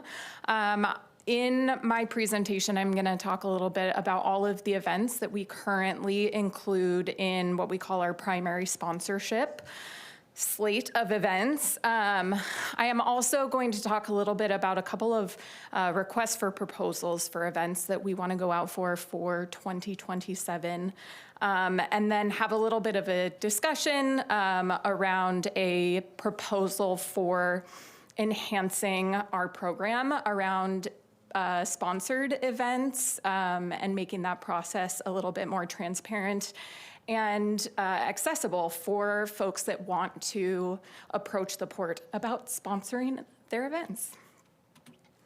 So I'll start first with some background. We currently, for our sponsored events, they fall under our corporate events policy that you'll see here. Really focusing on sponsoring those events that promote tourism and public awareness and involvement and community access at our various port facilities and open spaces. Within this policy, we have two types of sponsorships. Our primary sponsorships, which include financial support for the event, as well as space use, and then other logistical support for those events.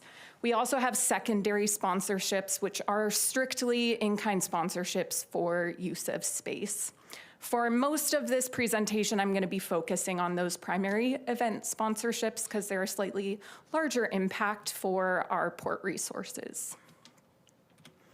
So taking a look at the events that currently fall under our primary sponsorships, we have quite a few. You'll see listed here. When I started with the port in 2021, we were sponsoring Ski to Sea, 4th of July, and Sea Feast. I also include Holiday Port on this, so it doesn't quite fit within the same category as the other events because it is our event. So we don't work with another organization to put on Holiday Port. It's strictly port sponsored. Since then, we have added 3 more events to this slate: Fire and Story, Northwest Tune-Up, and Noisy Waters. You'll see on this slide, I also included the criteria for our primary sponsorships. So for these primary sponsorships, the event must be widely publicized and draw a substantial number of guests or attendees. The event must be open to the general community, and that's whether or not there is a fee to get into that event. And then the event organizer should be a not-for-profit or government agency. So we're next going to dive in a little bit more into each of these events to give you some background on what goes into them. And I put them in chronological order. So we'll start with Fire and Story, which happens in January, our first event of the year. This last year, they estimated, or they reported 7,800 attendees for that event. That is a $15,000 sponsorship that the port pays to Paper Whale, plus use of the downtown waterfront large gravel lot and additional parking space. And then we provide about $2,000 in event prep and support. And for all of these events, the event prep and support numbers that I have in there do not include community outreach staff time working on these events. Next up is Ski to Sea. This is one of our longest running events. For this year, they estimated about 20,000 attendees across port properties. We do not give them any sponsorship dollars for this event. It is strictly in-kind use of space plus additional dollars for event prep and support. So Ski to Sea uses Wantage Point Park, the Fisherman's Pavilion, the Cruise Terminal Dome Room for their packet pickup, and of course Marine Park for the finish line, as well as the ferry, the Cruise Terminal staging lot, which is where they do their kayak pickup space. And then we spend about $3,800 in event prep and support for that event. Next up is the 4th of July, another one of our long-running events. We estimate at Zwanich Point Park about 4,000 attendees for that event. That is another $15,000 sponsorship that we give to the Chamber of Commerce, plus use of Zwanich Point Park, the Squalicum Boathouse, and the ASB Trail, which is where they launched the fireworks from. And then we spend about $25,000 in event prep and support on that event. And then just for clarity, that does not include the cost of the fireworks. That does not include the cost of the fireworks. Yes.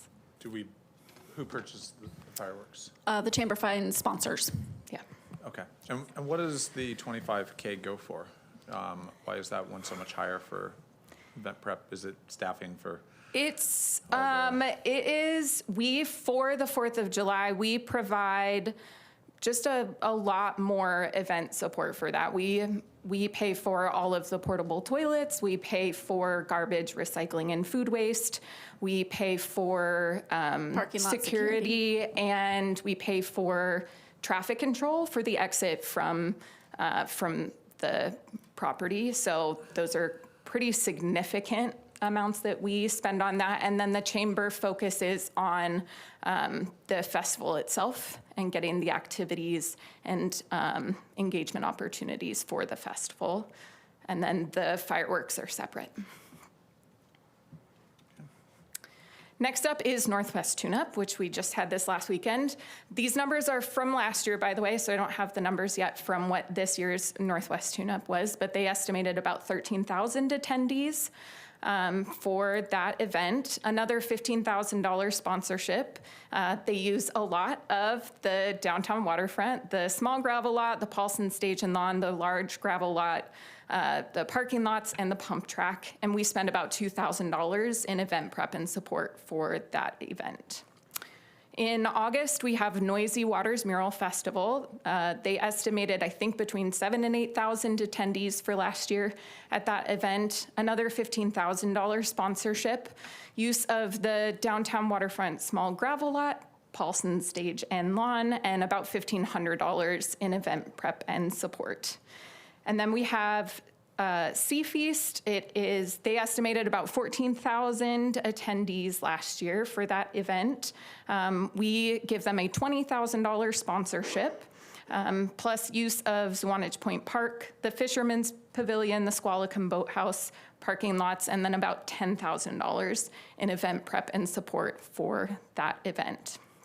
One thing I will note for a few of these events, they started off as getting support for their event through this city grant program. And that program gives them 3 years of support. They come to the port and say, hey, we want to have this on port property. And we're like, fantastic, yes, we love that, come here. And then after 3 years, when their city funding runs out, usually they come back to the port and say, okay, so we want to have this event. We don't have city support. Please give us more money. So we want to make sure that events are continuing to happen. We want these community events to be happening, but we also want to make sure that we're being responsible with our port resources as well. So kind of an overview of all of these events. Any questions on any of these 6 events? Do we get any numbers on kind of impact for these events? I mean, I see the numbers on attendees. Yeah. Does that translate into hotel, lodging, restaurant? Are we able to track that at all? We have not had a formal process for getting that information from these events. Again, our corporate events policy is it's really simple.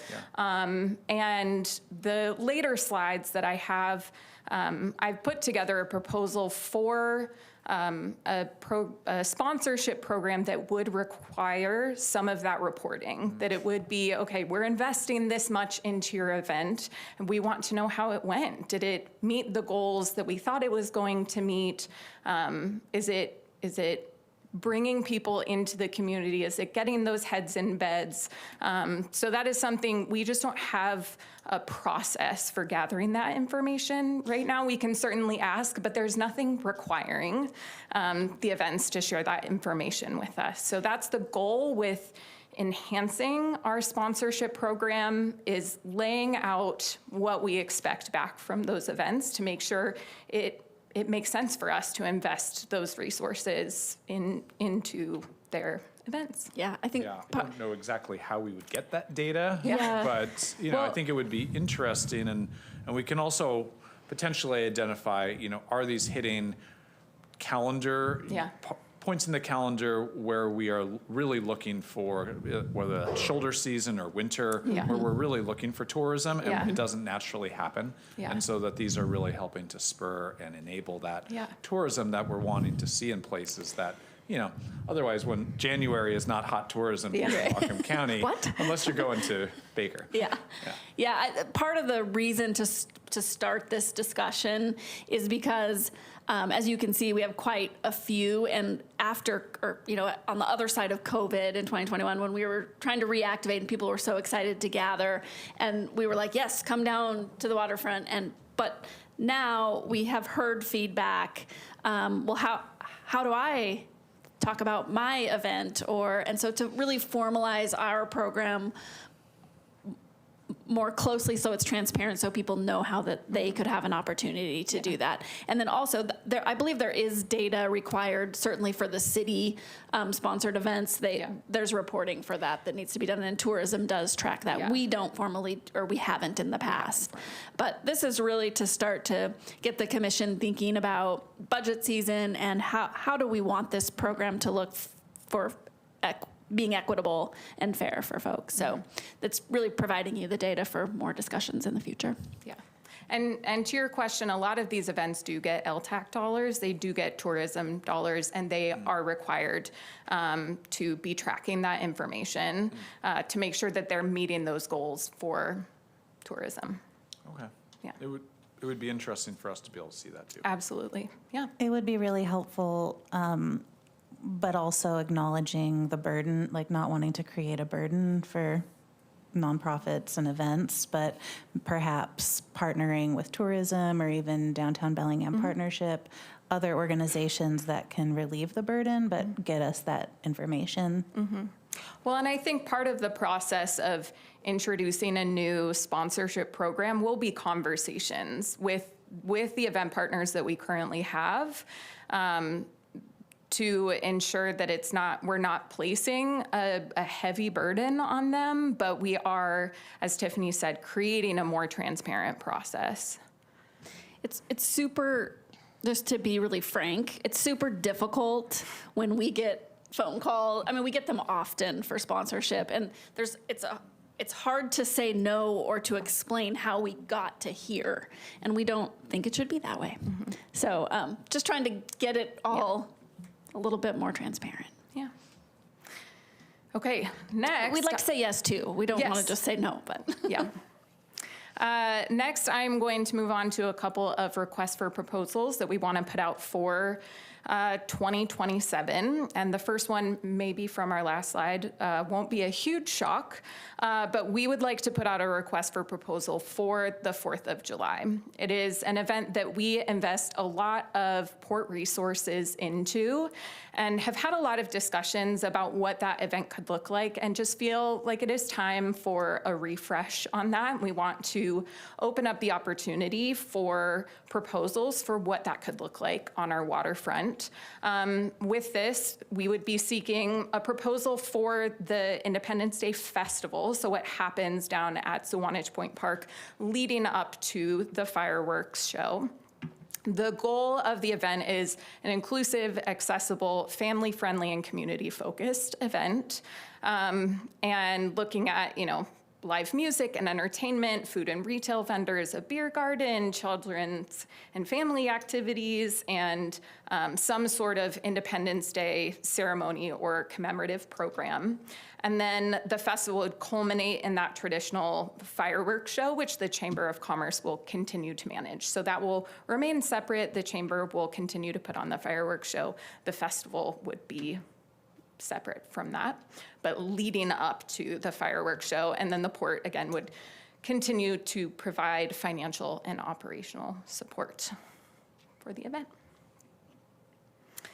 The next request for proposal that we want to go out with for 2027 is for airport activation during that 33-day runway closure. So I've been working closely with Matt Rodriguez, Director of Aviation, on this RFP. Again, we think there is an opportunity to turn that 33-day period that we don't have flights coming in into community engagement at the airport in a different way than we normally would be able to do, because there's opportunity to change what the security requirements are within that period. So we are looking for 2 to 4 events, an aviation kind of industry open house, community events, maybe an evening community event like a movie night or a skate party or something on the apron would be really cool, and then a runway reopening celebration.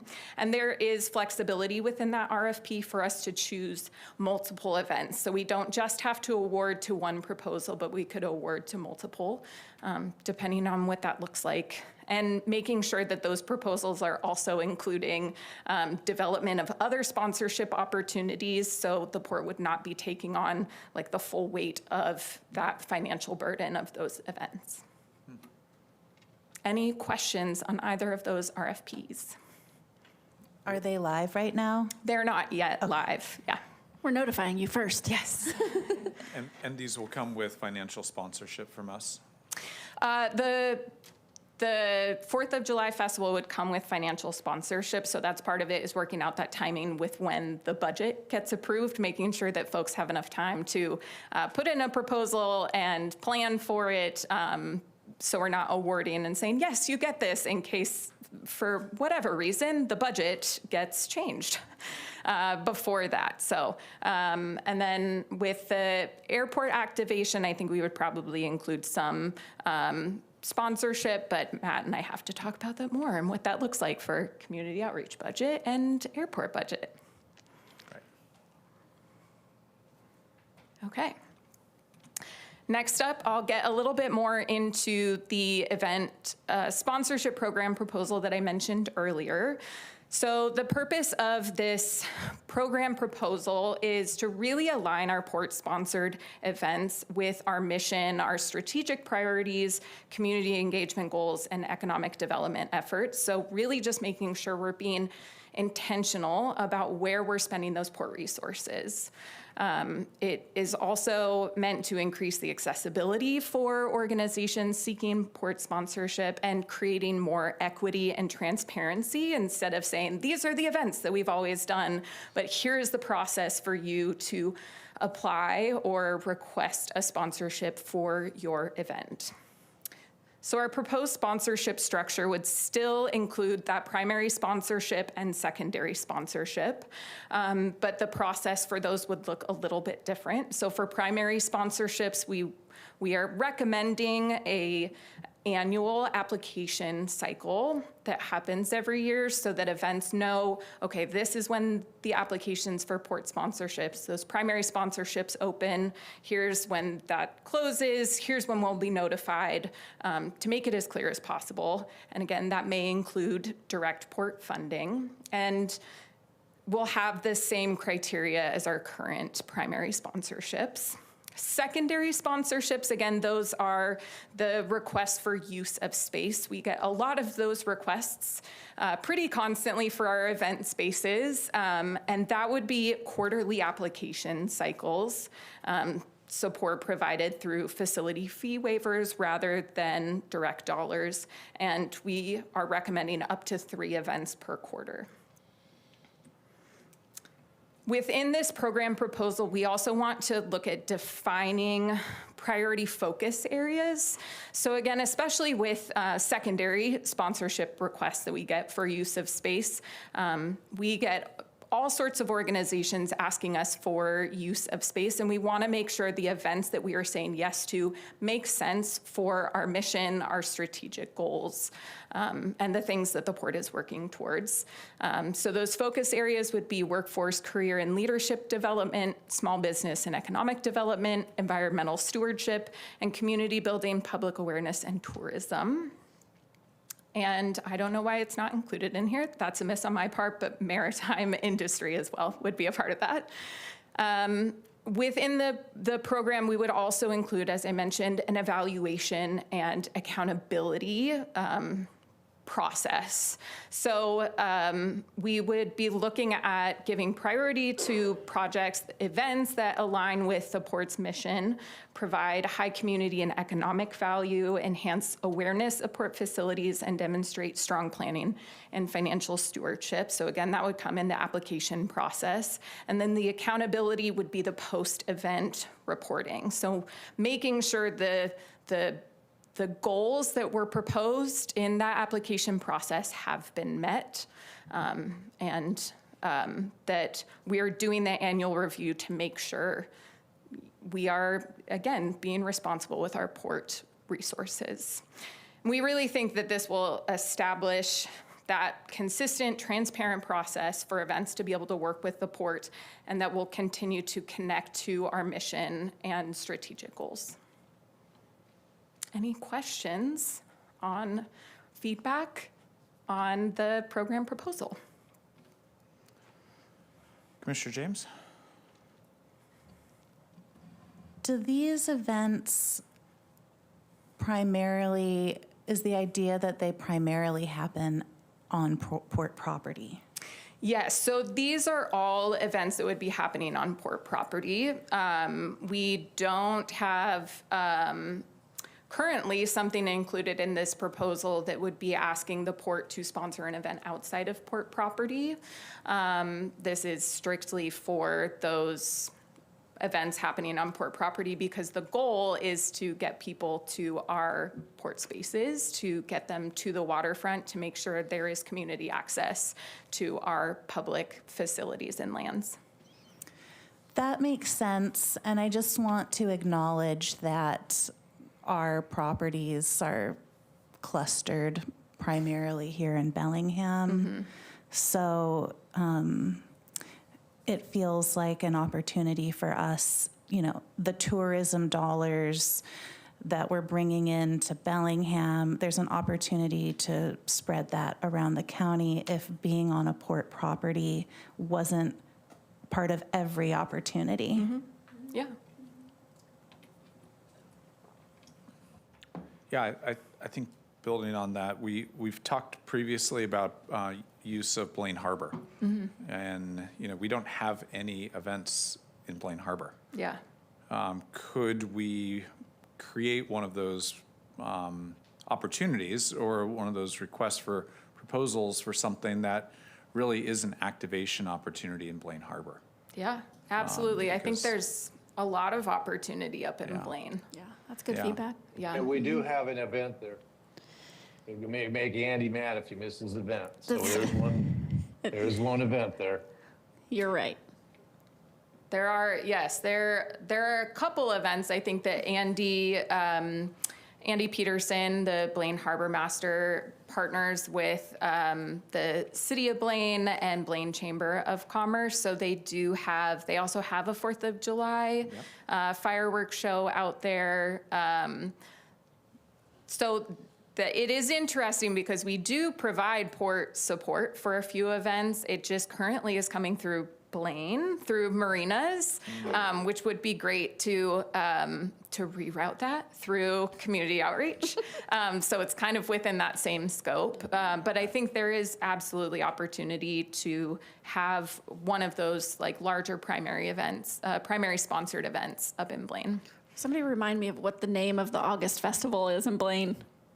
Commissioner? Drayton Harbor Drayton Days. Harbor Days. Thank you. Yeah. They also have Wings Over Water, which is a birding festival, am I right? Yeah. Okay. It would be great to include those in this presentation Yeah. so we kind of see them, even though they're in a separate budget. Absolutely. I will do that. Yeah. Commissioner Briscoe, any other questions or comments?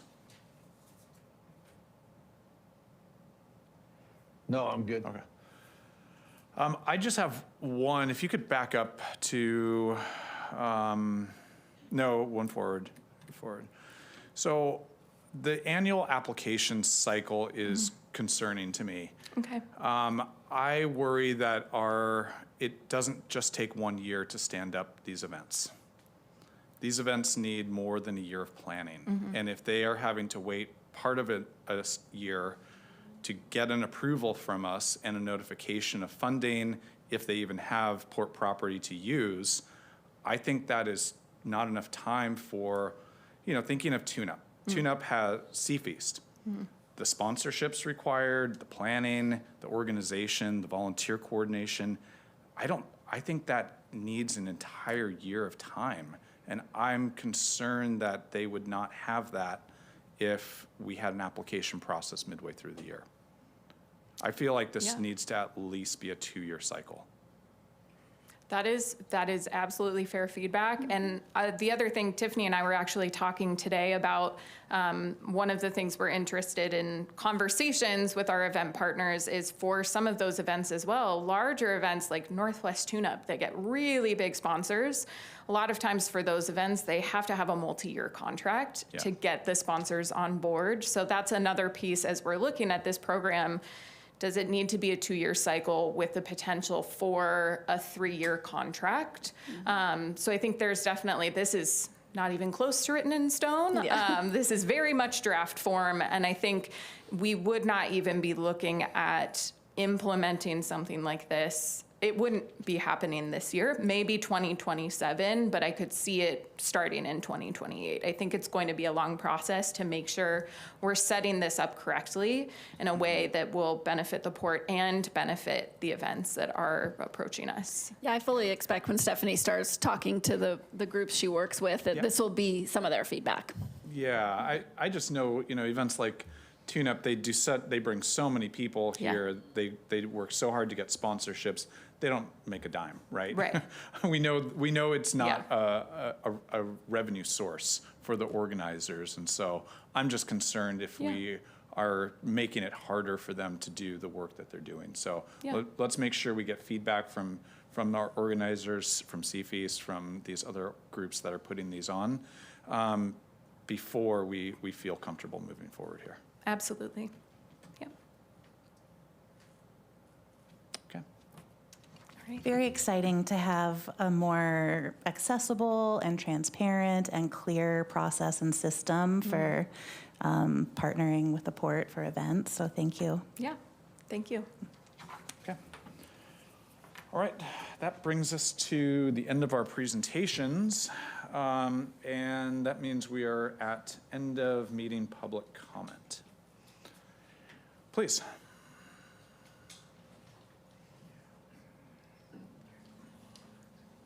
Dan Tucker, Working Waterfront Coalition, also board of Sea Feast and also board of the Walker Maritime Museum.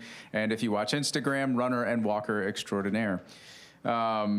So I took a couple of notes during the meeting. I just want to try and run through these quickly because I took a lot. One, I did want to echo Mr. Carlberg's statement. Thank you so much for the work that the crews did. If anyone is here that helped out with that and cleaning up the memorial, we were deeply saddened by that, but we were very appreciative of the port's quick response. I did want to talk a little bit about the industrial lands engagement and the SEDS goals that Tyler highlighted, to just say that we've also been super appreciative of that process. We've really looked at the engagement of our industrial land survey, and especially that being highlighted in the mayor's recent executive order. There's been a lot of work that the team has done, so thank you to Tyler and the economic development team. You guys have really helped to highlight the need that we often speak to ourselves, and that we need these jobs in the county. The private investment not happening is also part of the conversation that we have around the narrative that we put out as a county. So changing that narrative to make our county more business inclusive and friendly, having a concierge at the city level, and is there a way to help bring economic development concierge services to the Port of Bellingham might be something to think about. The affordability construct is also something we often highlight, in that when we push these industry jobs far out into the county, away from the city centers, away from the towns, it also means the workforce and their families go with them, and no longer do you have that foot traffic through downtown, and that creates a spiral where the businesses that are left then try to cater to the more luxury weekend shopping crowd or tourism crowd, and that further alienates the rest of the workforce that's still in the town. So combating that effect is part of the issue that we're facing. The permitting process, we have been discussing with a couple of agencies on crossing the peninsula about specific issues where we can tighten the permit process. So I'd be excited to reach out to you guys and have conversations about that. And then finally, the sponsor timeline mentioning for Seafeast. Yes, we would like more than a year's time. That is something that if we're can show funding for several years, that actually helps us get more sponsors. It's a value added for the sponsor to know that the event is solvent. So it definitely helps to have more than just a year lead time on that. Thank you. Anyone else? Do we have anyone online? Oh, yes, go ahead, Chris.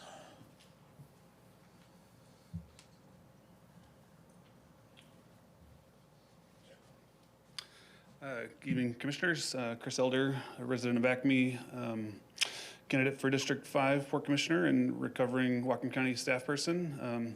Just wanted to give some kudos to Director Schroeder and his team for all their work. When I was a county staff, was able to work with Dr. Novak a little bit to try to make sure that some of the kind of flood resilience and climate variables were factored into the economic development component. But I really appreciated some of the questions you were asking Commissioner James around the nuts and bolts of how it works together. And it's an interesting project, and that port staff develop it, but then we kind of pass it off to county council to approve. So as I consider sitting in your seat, it's interesting just to try to think through the relationship between port commissioners and county council, as well as all the other small cities. So not a direct question there, but again, just trying to think through how does the elected role interact with that process that we kind of develop and then pass off. And then the only other thought was, Commissioner Shepard, your question around how do we make sure that these projects are actually in alignment with our strategy. You know, the SEDS project list gets updated annually. County Council just adopted a couple months ago. So there's that question of how do we make sure what we have in the strategy document itself actually reflects the projects that get put on that list, and are we making sure that the port is actually putting projects that align with our goals in that process? So just some thoughts. Thanks so much. Thank you. Anyone else? Okay, not hearing anybody online. Okay. Thank you all for comments. We're going to move to our end of the meeting other business. Commissioner Briscoe, any items? Yeah, I got a couple things. First off, thank you to the young lady that came in from Point Roberts and spoke before us. I know it's a hassle to get here and a hassle to get back. Thank you for coming and speaking. We haven't forgotten Point Roberts since I became a commissioner. We've done lots of talking and trying to get things figured out. we thought we were going to have a problem solver with being able to buy the marina up there and put the boat launch and the dock inside the marina. There was space for it. We looked at that. That didn't come about. The folks that owned it backed away. But just for information, I'm an old guy. I was up there in the early 60s at Point Roberts fishing. I still fish up there every year when they allow us. But the traffic, be it ferry, ship, and recreational and commercial traffic up there, there's never a calm moment in that area of water. When we're out there fishing, the boat never quits rolling. There's no way that you can build a dock that will withstand what goes on there now in that area unless you put a breakwater around it. And you can't do that. It's too expensive. Really, the only answer to it, and we can work on it as a port, and I'd like to, is if these new investors that are talking about buying that marina will either lease the port or sell us some property inside that marina so that the port can put a boat launch and a dock in there for public use with parking. That's the only way I see things getting fixed there. We have a staff member, our director of real estate that lives there. He keeps us apprised of what's going on in the marinas and what have you. So you're not forgotten. We're just trying to figure out how we can do it, but I know we can't do it where it's at now. It's throwing good money after bad. It's just not going to work there. It worked in the past. You're right. It did a long time ago, but things have changed there that, just progress, if you want to call it that, has made it so that you can't keep a dock in that area. And because it didn't last very long the last time. So until we can figure out how to get it inside the marina so everybody's safe that launches their boat to get in and out of the boat when the weather's not good and the swell's coming in. I mean, it's not forgotten. Trust me, it is not forgotten. The other thing I had, there was mention of the taxpayers' dollars covering the loss on the waterfront stuff. And my assumption is that when the terminal is up and running and things are percolating over there, that the terminal is going to cover that, not the taxpayers' dollars. I would assume that's what would happen. I believe that's what used to happen, but I would assume that would shift to that. And you can correct me if I'm wrong. Yeah, Commissioner Briscoe, Sarah is talking, if you can see me. Yes. Yeah, so one of the things that we plan on bringing up at the budget retreat and just for future conversations is the BWAS budget. So that was created for the Bellingham Waterfront Acquisition Site. And commissions ago, I don't know if that was part of your guys' doing or if it was before, but we wanted to be breaking that out so we could see all the expenditures related to the waterfront.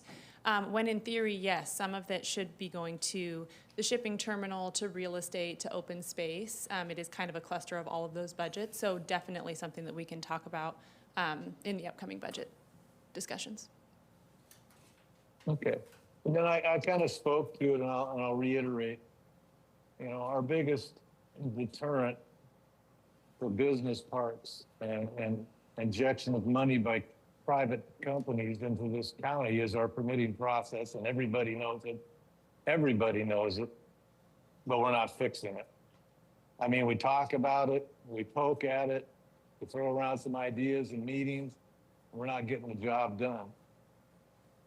I really, really challenge the county to step up and get the job done so that everybody can get the job done in this county and we can put people to work and have affordable housing and move on with things instead of stagnating. So please, let's put our heads together. We were smart enough to get to where we're at. We should be smart enough to undo it and make it better. But that's all I have this evening. All right, very good. Commissioner James? Yeah, I have a visual aid this evening. Andrew, if you don't mind driving for me again. I took this photo up at my trip to Point Roberts at Lighthouse Park. Is it okay for me to just say next slide? That works. Okay, so next slide. I reported out after my first 100 days of the work that I've done as a commissioner, and we're nearing another 100 days, if you can believe it. So just sort of a short list of things that I've worked on since then. 52 office hour meetings year to date, met with community and business organizations like the Chamber of Commerce, the Small Business Development Center, Working Waterfront Coalition, Tourism, our advisory committees, Walk and Roll Bellingham, the Birchwood Neighborhood Association.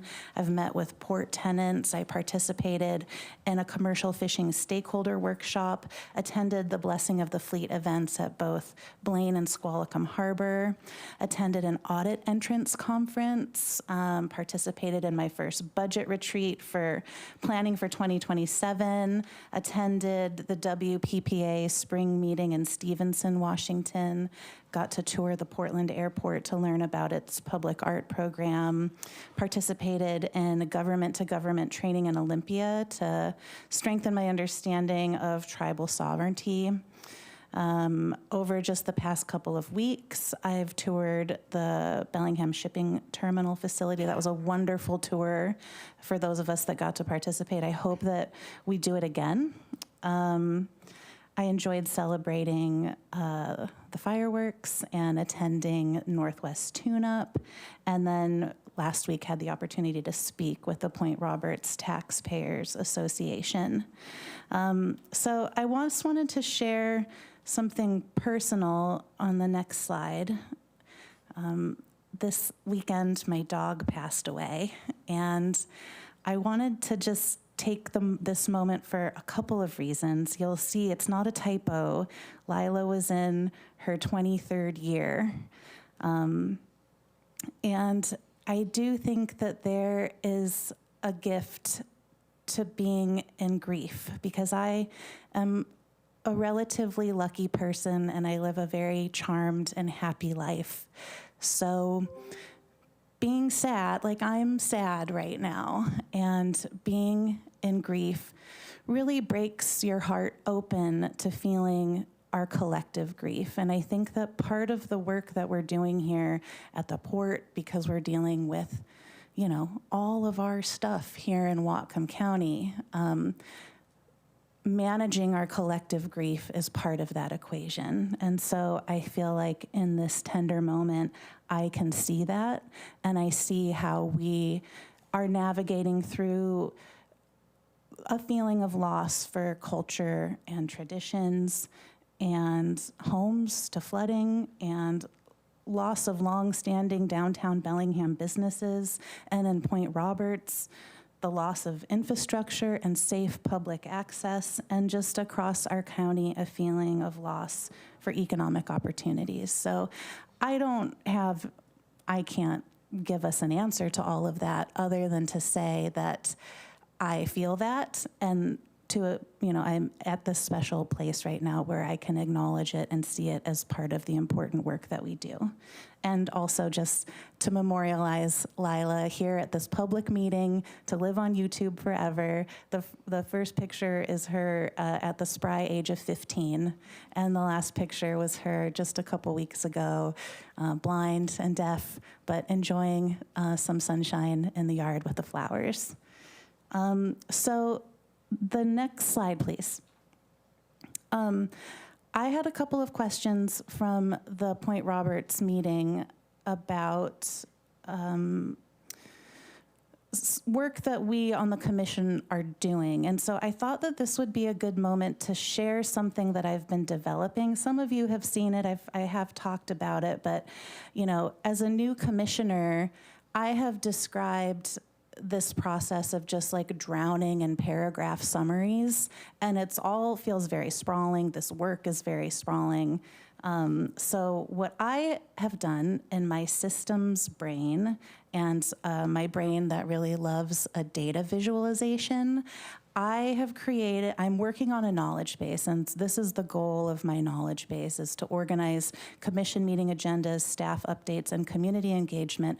Those really are my 3 inputs into doing this work, along with key port documents into a searchable system so that I can sort of track and connect and follow what we're doing up here. So this first part of my graphic is just my term progress. I was given 208 weeks by the voters of Whatcom County. I'm 27 weeks in, 13.3% of the way.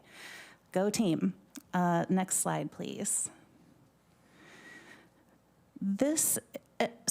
I'm just sort of sharing a preview. I will publish all of this on my website, but just in case my learning process is helpful for you, this is a visualization of our meeting agenda items. So every motion, every action item, every presentation, it touches a part of the port. And so the first bar graph is showing us agenda items by division.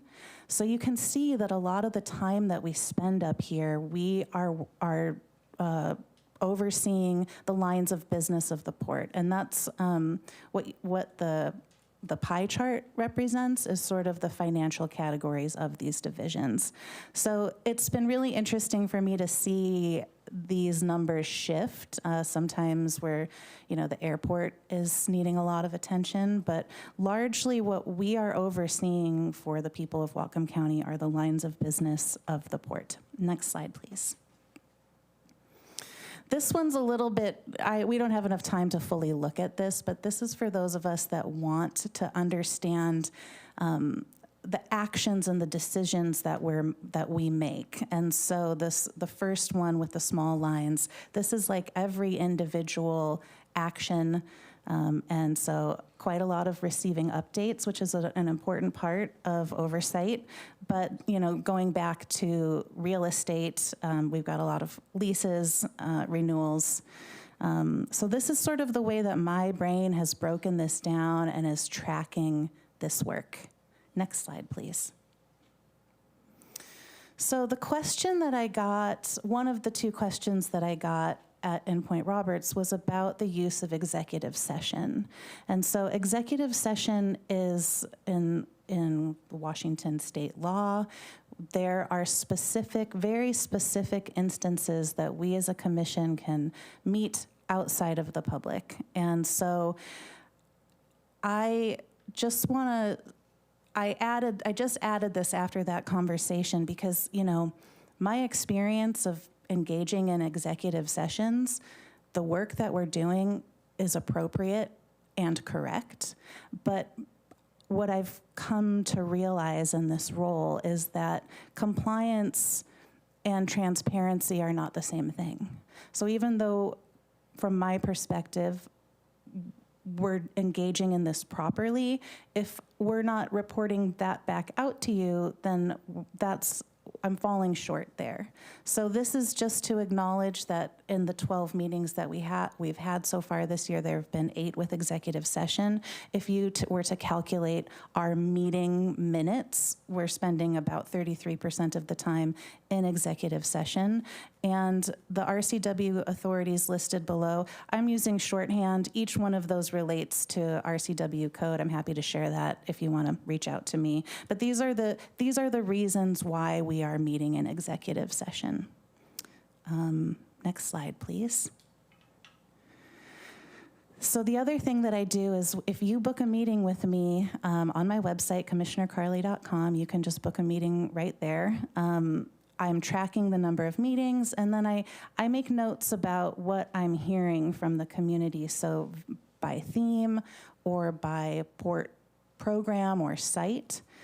This is just really interesting, again, for me to see how this shifts and changes over time and how it relates to the work and the decisions that we're doing. So I've had 52 meetings. I'm estimating that I have about 39 meetings left available in the year that I can get paid to do. So once we exceed that number, we're I'm in the ran out of per diems territory and working for free. Next slide, please. I just wanted to share this because it is part of my my knowledge base. Every time I get a paycheck from the port, I put it in my chart, and so I'm tracking my salary, the per diems, the gross pay, the benefits that me and my family receive for doing this work, and then an average hourly wage, which is calculated. You know, I would guess I do average about 20 hours a week. It's just, you know, I'm honored and I'm happy to do the work. So again, this is just, I don't have, I'm not asking for commission action on this. I just want to be open and transparent about the fact that the per diem, because the salary, as you can see, is relatively low, getting paid to do meetings is an incredibly helpful way to bring that number up, but there is a cap. And so I have used 84 of my 120 per diems. So that means I have 36 left. And as far as my calendar for the rest of the year, I have 38 already port admin days. And so that just doesn't even include the other events and other things that will come up. So, you know, just here to say again that diversity of life experience strengthens public boards. And so, you know, everybody knows my feeling on what needs to be done about that. So next slide, please. I am working on an event called Port Talk, and everything that I do always starts with a logo, so that was really fun for me to make, and I'm very excited to dream about a future of Port Talk Radio. I think that would be amazing. But this is a QR code that will take you to a survey on my website, and what I'm hoping to do is create opportunities for us to meet outside of these commission meetings to talk about the port, talk about community priorities, so you can help shape these conversations. I've had a few people log in and fill out the survey. So just tell, you know, it will just takes a couple of minutes. Tell me what you want to talk about. Tell me where you want to meet, and I expect that I'll be able to get these all organized to start this fall.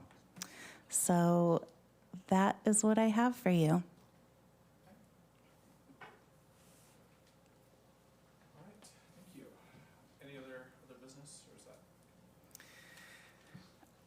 That covers it. Okay. Yeah. Thank you. All right, I just have a couple items. Tiffany, did you have any response for the Point Roberts? I appreciate you being here for our whole meeting. Thank you for, my microphone is not on, so nobody could hear anything. Thank you for being here for our meeting and taking the time to come down here. I know it's a bit of a journey. And did you have any thoughts? I know Commissioner Briscoe kind of weighed in on his thoughts on the complicated nature of that dock facility. You know, I think we don't own any land in Point Roberts, which makes this challenging. And so what I'm kind of interested in is if Tiffany could maybe help us to understand a little bit better with the Parks Department of Whatcom County, what their long-range plans are and how we can try and provide some input and influence. Not having property makes it a little challenging for us to take the next step. I think all of us have a marina we would like to own, but we don't. And that could certainly have really fulfill a lot of these kind of needs and opportunities. It's neither here nor there yet. It will, I think, maybe that first step would be a joint conversation with Parks. Yes, we will definitely. I think there's probably agreement amongst the three of you. Reach out to the Parks Department. And I know a couple years ago, I think the public that spoke and that Elliot had reached out and was talking to the County Parks Department. And so we will do that again. Okay. Thank you. And we continue to track the Point Roberts Marina. Yeah. Okay. And, you know, I was just reviewing recently the Point Roberts Economic Development Study that we did, and I think there's a lot of good information in that study. It calls out the things that we know, some of the high-level findings were public ownership of that marina would be beneficial. There are some opportunities for a resiliency hub was identified in that report, along with interest in upgrades for sewer and broadband. And so those were some of the things called out in that 2025 report that the port helped facilitate funding for. Yeah, and I know Tyler and I have met with Sap Hall recently to talk about the infrastructure challenge and how we kind of bridge that gap. And so those discussions are happening, not quick enough, we recognize, but definitely continue to have them. Okay, thanks. My other notes are, let's see, tune-up. Thank you to everybody who helped put tune-up on. I know it takes a lot of staff work and all of our community partners. It was very well attended in my experience down there, and the weather was fantastic. Not too hot, not blazing like it was last year, but really comfortable and enjoyable. So thanks for everybody making that happen. I think we've talked about the graffiti, and again, thank you to staff who helped respond to that vandalism. It's hard for all of us to see. And lastly, ILWU already spoke to this, but I just wanted to give a shout out to our team for help getting that major federal grant. These grants don't come without requirements for us, like we saw with the airport grant. There's match requirements for us, and this infrastructure grant for our shipping terminal has a higher match than the airport ones, and so it's going to require some budget work on our part to position the match. We often learn there's no such thing as free money, right? And this is one of those examples, but it's worth the investment, and it is the right thing for us to do to find how to position our budget for accepting this grant and making the work happen. Yeah, I'm glad you're mentioning the grant. That truly was a commission. I mean, that was everybody. That was the whole team pulling in the same direction. I think from business development and grant standpoint, that team has gotten some real momentum for that asset by commission's direction to make that an important asset for modernizing the asset and putting Longshore back to work. And we're seeing that momentum now, which will certainly require us to adjust our budgets appropriately when those grant opportunities are available. So we're very excited about it, and truly the entire team, including the dais, really had an influence on that. Yeah. We're excited. Yeah, that grant, it's gonna, between the rail spur reactivation, this new grant, and just our activation in general, it's gonna be a lot of staff work. I'm just gonna need some feedback if we have the staff to do all the work, or if we need to bring on additional people to help with some of these grants are arduous to implement from the feds, and I'm just going to be wanting to hear if we need additional staffers. Yeah, I think that's part of getting that internal structure correct to go with that associated work. I don't know if anybody remembers, probably nobody does because it was me standing up here. I think it was 3 or 4 years ago when I first began managing the shipping terminal asset, and I showed you an unfunded list of like $100,000, and we thought we'll never get it, and we're sneaking up on that number. So yes, we are. Yeah, so thank you. Okay. All right. Anyone, Tiffany, anything? Yeah, just a couple things. Let me go through my notes here for a second. Just a quick note, I attended Executive Director Conference in Pullman last week, and it was great. Always good to get in the room with other Washington port leaders and hear about the challenges, generally their regulatory challenges, and be reminded of kind of where our port sits in the scheme of ports. I sometimes think we're a small port, and we aren't. We have a large scope of different types of lines of business, and it's always helpful to be reminded of that. A lot of ports don't have an airport and a shipping terminal and a cruise terminal and marinas and 250 tenants. So I was energized by it and grateful for the community and the commission that we have for that support. So that was really fun. Pullman was fine, although beautiful, but July in Pullman was interesting. And then to the presenters today, I love how they each tied their work to each other's work. I think it's really important, and I appreciate your effort and the communication it takes to do that. So that's it. Okay, anything more? We are adjourned. Thank you.